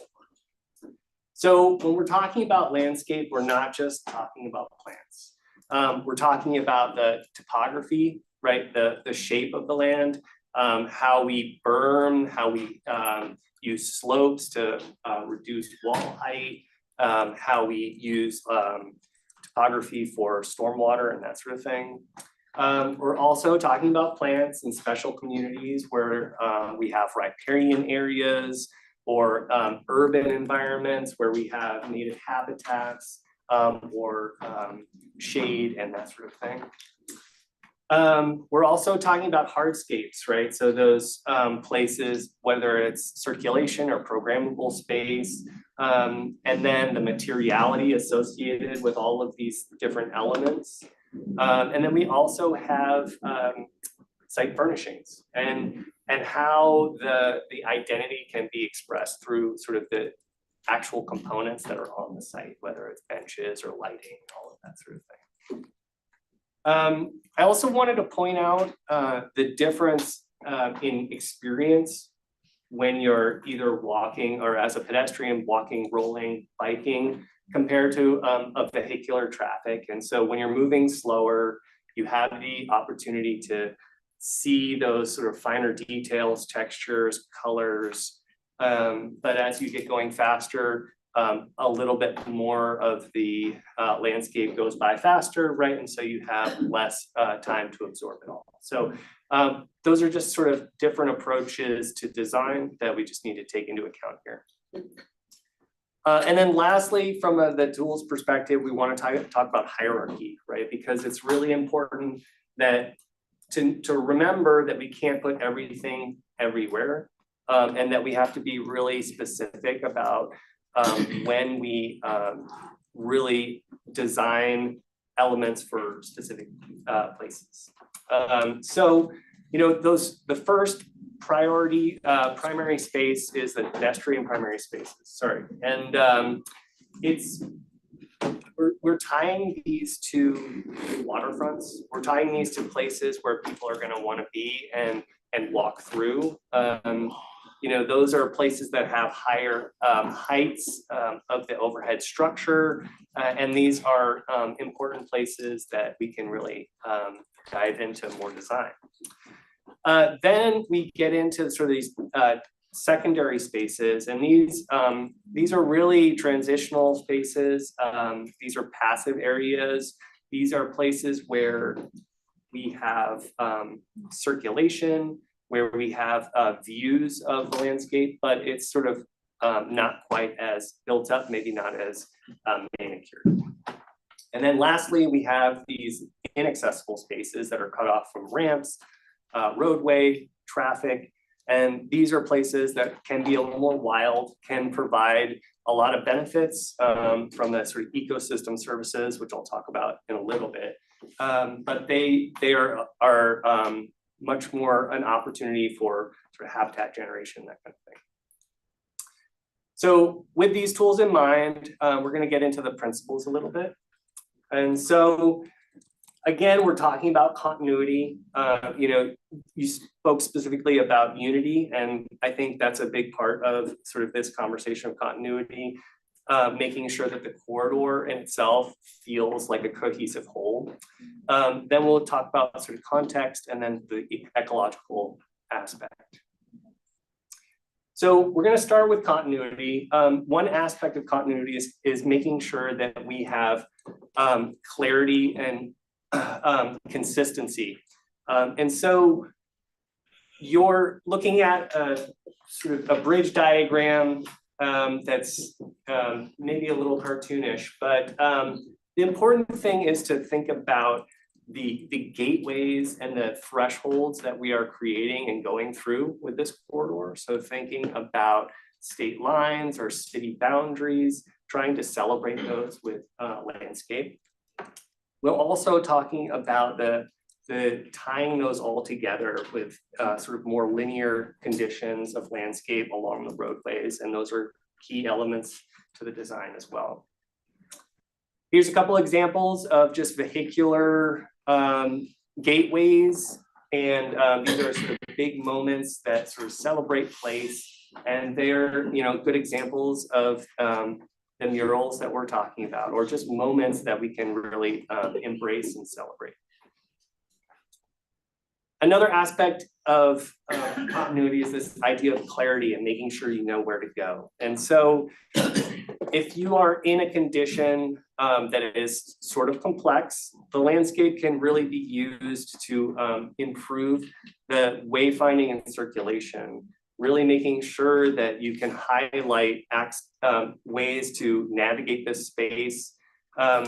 Also thinking about how site furnishings then come into play to create a more specialized moment and make it a place for people to be. One thing I want to point out here is the idea of using the columns to help define outdoor rooms and sort of creating those sort of vertical elements intentionally. And so that it's just an opportunity to make spaces more responsibly if you are using the structure that's already there. And by already there, I mean a part of the structure that we're designing. Here's a couple of examples of the primary pedestrian places, spaces where the circulation in the landscape is also really well defined. You see the topography in there, you see how it's all coming together to really create spaces where people know where to be and they know that they're in the right spot. When we're talking about continuity also, we talk about the idea of continuity in design. Morgan touched a little bit about this with the walls, but the idea being that any form that the bridge has can then be integrated also in the landscape. And these can be subtle moves. They don't have to be really over the top, but form can show up in different ways, whether it's in site furnishings, in walls, seat walls, thinking about just elements that are repeated and making sure that that continuity is coming together in the landscape as well. Lighting is also a key element that we've touched on a little bit today, and making sure that we have places in where primary pedestrian places that are really well lit during the day and at night, making sure that we have site circulation incorporated in that lighting scheme, making sure that furnishings or spotlighting is a key element to highlight wayfinding components or art or elements along those lines. Context is also a huge topic, and we want to make sure that we celebrate the history and the culture that we're moving through. And so there were a couple elements that we talked about in celebrating the murals and telling stories. And so that can also happen within the landscape. There are different ways to do that, from a multi-sensory experience, thinking about community spaces again as part of that sort of landscape component. And then also figuring out ways to celebrate sort of key plant species that have provided a lot of support for local communities. We also want to acknowledge the gradient of space that the landscape has to navigate. And so when you think about traveling from the waterfront to an urban environment, that landscape has to reflect that. And so you'll have a combination of natural spaces and then more manicured spaces as you navigate that. One thing to remember too is that there are also really special moments along that trail. And the landscape can help establish key moments like gateways, like viewpoints that are really intended to celebrate these special moments. So I want you guys to think about that in our breakout sessions, especially just those key moments along the way that you know about today or that you think should be celebrated. Okay, here are a couple of examples of local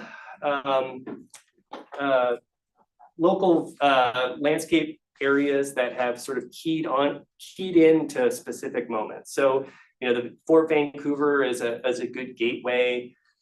Cathedral Park is a great example where the structure is framing a view, but the landscape below it is also highlighting that that's a place to be and that's a place to celebrate. So also Vancouver waterfront has some great examples of sort of surface treatments that are celebrating that space. Couple aspirational examples of viewpoints. These are going to be great locations for people to stop and take a break.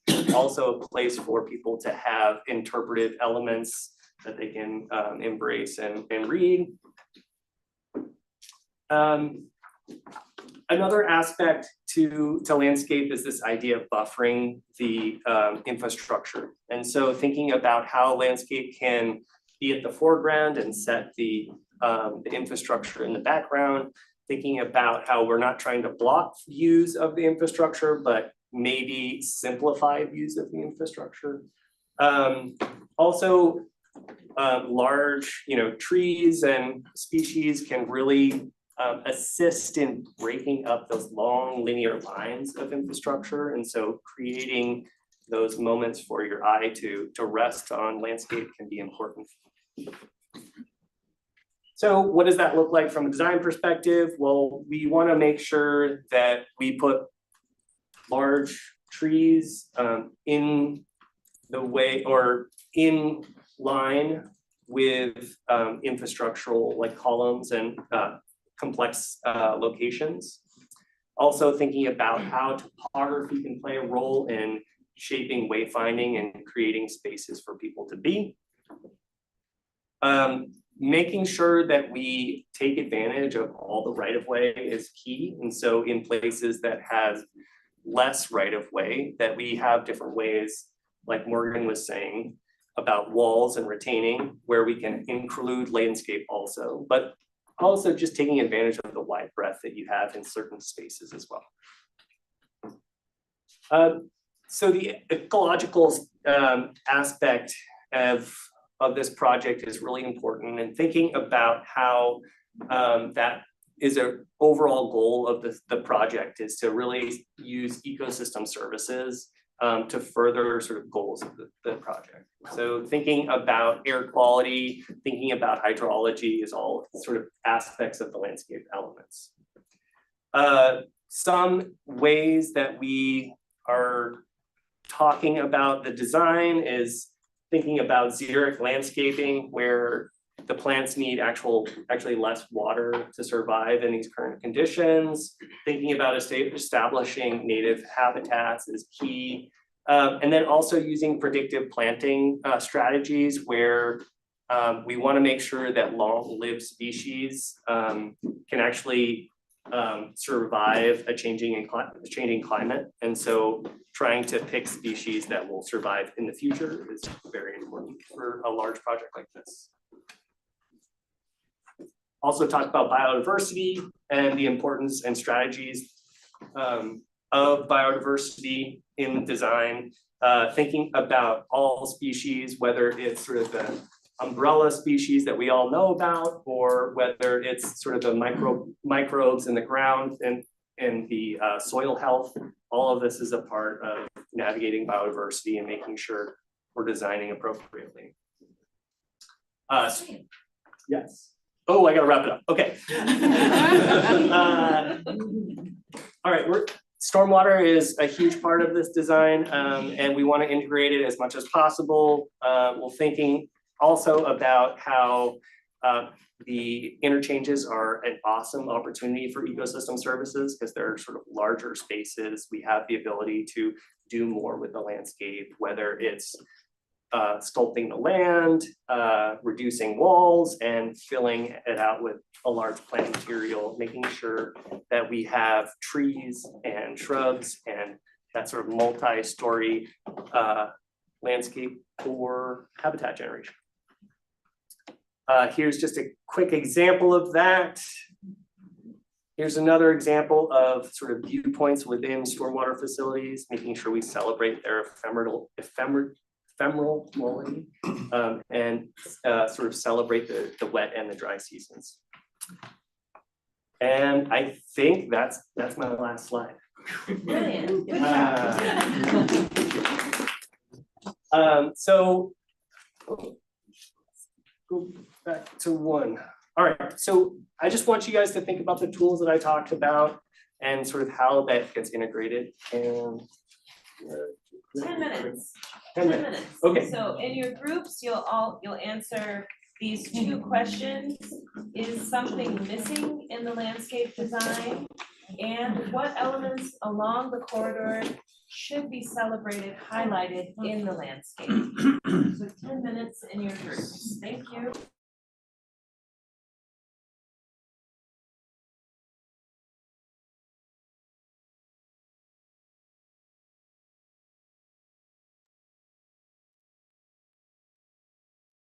So just a reminder to our online viewers, we will return back in about 10 minutes, around 2:25 for our report out. Thank you.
So it is truncated, and all of your feedback is appreciated. Back here, we have 5 minutes and 30 seconds before public comment. Please Just- report out. Just quickly, just being mindful of what types of trees we plant where, making sure that we have line of sight, especially for roundabouts, thinking about vehicles and trucks that they're able to see for safety.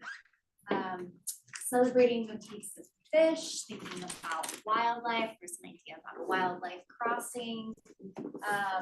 And then also just thinking for landscaping, just safety considerations. Dense plants might be really nice on a highway, maybe not so nice along a walkway. Pops of color, we liked an example of the roses on 405. And symmetry, thinking about where we plant these trees and visual. Symmetry. How's that for short? It's beautiful. All right, next. Fabiola? Yeah, so we, when in thinking about things to pay attention to on the roadmap is identifying key locations where this can be even really possible. Potentially like really thinking of like shared use paths or these different spaces where landscaping is more feasible, because we recognize that on the bridge itself there's considerations around weight and maintenance of added greenery. And really needing to consider the history of the area and current landscape designs that are around. And then for elements to celebrate and highlight, again, highlighted water, natural landscapes, but the natural landscapes had a conversation around native plants and appreciated thinking about the seasonal cycles of growth and making community informed decisions around what those what native plants could be used. And let's see here. People are really tired of concrete, so as much as we can move towards using rocks, especially if the rocks are able to be reused kind of in the work that's happening, if there's any way to reuse those, and definitely ensuring that that rocks that are used are local is a preference.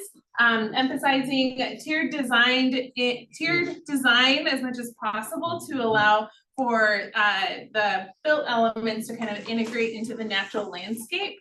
And I just really, I wrote down and appreciated that really how can we be centering rooting in community and how can the built environment really be rooted in its kind of physical environment. Good. Perfect. All right, some similar themes, but let's go down the list here. So we wanted to minimize the removal of existing trees, things that are in place that may be some older growth that we'd like just incorporated in, put that into consideration. Also take into consideration and preserve sacred areas, celebrate that local history, plant history, things that are there, things that are in the past as well that we want to point to. Create shade areas in the riverbank as well as just as different transit areas. We love the waterfall idea, so I think somebody had brought that up, but incorporation of just a lot of water that's in the area. Landscape, sorry. Oh, and then using landscape to just help buffer the noise, that was an important one. Also taking advantage, having stops to take advantage of scenic areas like looking at Mount Hood. So if you cross the bridge today, you get a good sunset, Mount Hood's in the background, rivers there. How to take advantage of that in the design. Design continuity, benches, planters, same shapes as the columns, sort of tying all that together. Walls and landscape, looking at Delta Park specifically as our example in that that area and how are those walls going to be incorporated into that landscape versus other. All right, is there anything remaining that you all have talked about that hasn't been highlighted? Great, thank you. Thank you very much. We're going to switch now to public comment. So can the public comment slide come forward? Great, next slide.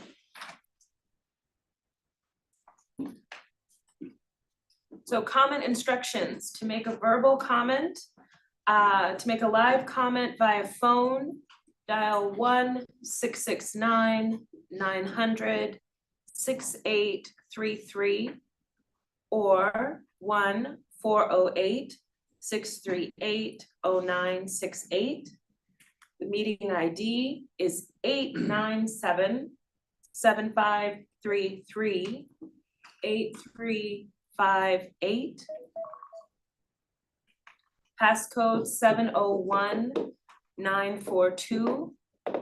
Dial *9 to raise your hand. The facilitator will call on participants to provide comment. Dial *6 to unmute yourself. Please provide your name and affiliation. We have 10 minutes for this, divided among requested speakers. 2 minutes per person is what we've budgeted. And if we run out of time and you have not had a chance to speak, you can still provide comments after the meeting. All right, so we have an in-person, to submit comments after the meeting, fill out the comment form on the program website or email your comments to info@Interstate Bridge with CAG plus EAG public comment in the subject line, or call 360-859-0494, the Washington side, Oregon 503-897-9218, toll free 888-503-6735, and state CAG EAG public comment. Written comments must explicitly say CAG EAG public comment in the subject line. All written comments must be received prior to 48 hours in advance of each upcoming meeting in order to be distributed to advisory group members. Comments received after that point will be distributed to members in advance of their next meeting. All right, so we have in person. So if you would, please say your name and your affiliation, and then you have your 2 minutes. I'm Dave Rowe, and I made a model that's similar to the model that they showed here, but you have more spirals on it. But I'm a commuter from Battleground to Lake Oswego, been that way for 13 years. But this model shows how much of a pathway you're going to have to follow to go 80 to 90 feet from the highway down to the waterfront. The Hurley building, which is an example here, it's going to be tore down, but it's 4 stories high from that Hurley building. So the Hurley building is going to be demolished. And so the citizens, do the citizens really want this mega bridge built on the beautiful waterfront? You've talked about landscaping, but you've got a lot to cover this huge bridge is going to take a lot of landscaping. A MERS tube tunnel would be better. They're doing it up in Vancouver, BC for half the price under the Fraser River. And I think they should spend more time and actually see what they're doing up there and do the same thing. And I'm wearing a train conductor uniform. Before 1920, there was 4 million people a year ran from Vancouver, Washington, up and down the Willamette Valley, all the way to Eugene, riding trains. There's pictures of them all over. They had freight movement and passengers, 4 million a year, according to the history books, for 4 years, from 1915 to 1920. And we still have those train tracks in place. So we could start putting, build those freight railroads that are still there and add passenger trains. So that's my spiel. Thank you. Thank you. I've got some handouts if anybody want to read a little bit more about what I just said. Thank you. Thank you. All right, do we have someone online? We do. Okay. Thank you. So for the person online. They should be joining right now.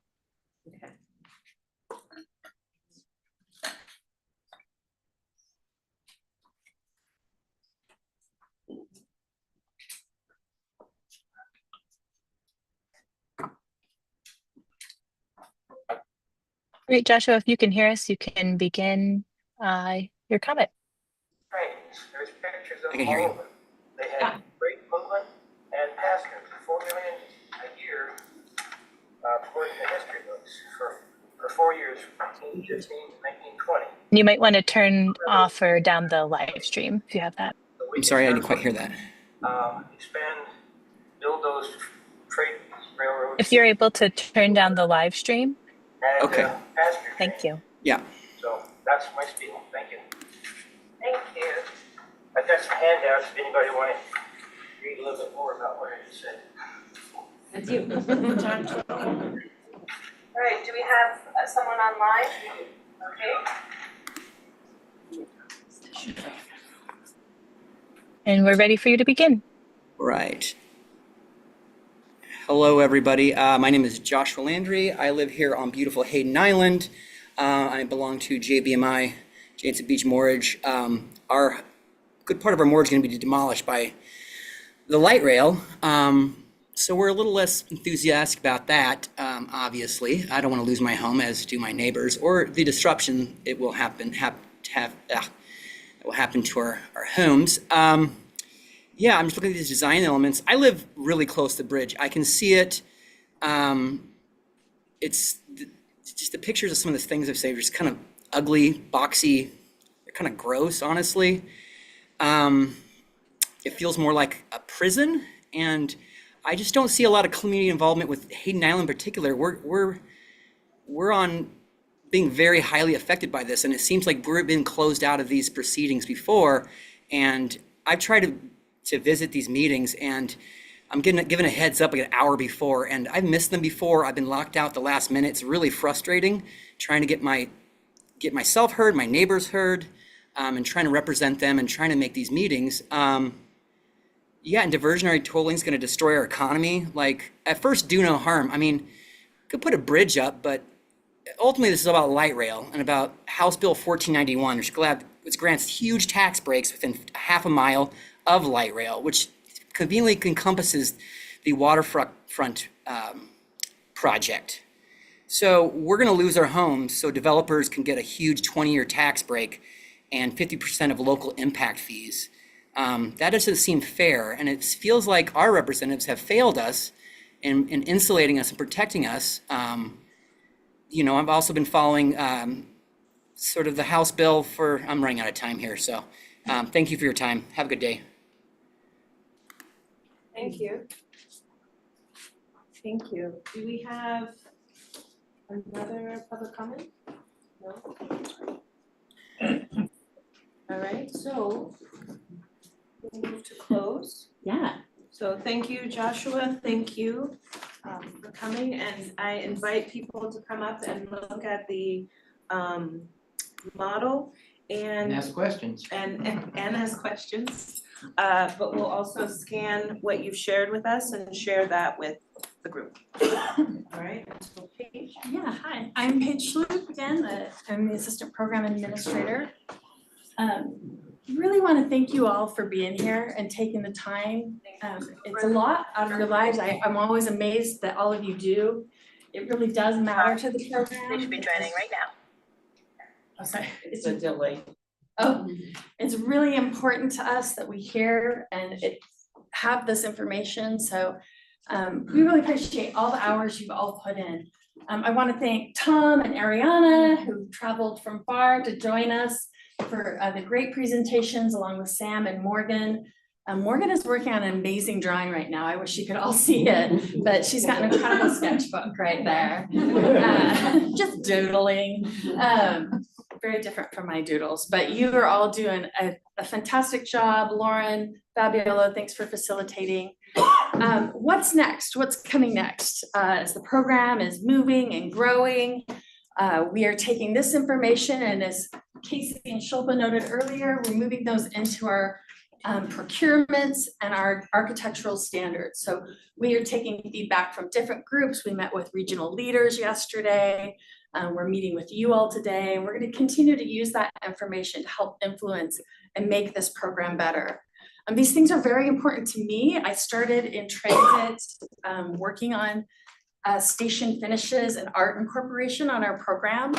As I'm sitting here, I'm remembering opening the Telecom crossing and the art dedication. I can hear the drums from the tribe that donated the work, and just fills my heart every time I think about it and see it.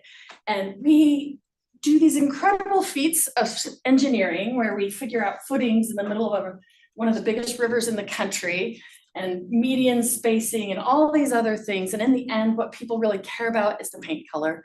And so, but it does really matter. This is the part that's the human part of the program, that we really have that touch, and that we not forget that part of it, because we have this huge beast that we're taking on to do, but this is the part, it's for the people. And wow, I actually used a Telecom, I stole their little, their logo, but again, can't thank you all enough. We will move into the next phase of this program as we get into design and construction. This architectural standards will go in our procurement, and this group is evolving as part of that. And so we're still working on what's next for continue to have our community involvement. We'll keep you all in tune with that. September is scheduled to be a newsletter to this group, and we have not quite worked out what future topics we may or may not have, and when we may need to come together, and what this is beyond that record of decision, the ROD. But we know that our community is what this program is built on, and you're all an important part of that. So thank you very much for your time. And thanks to the team. Everybody give them a applause.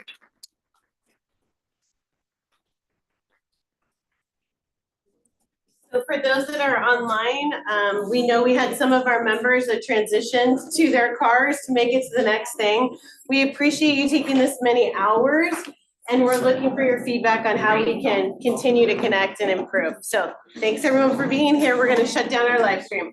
Thanks again.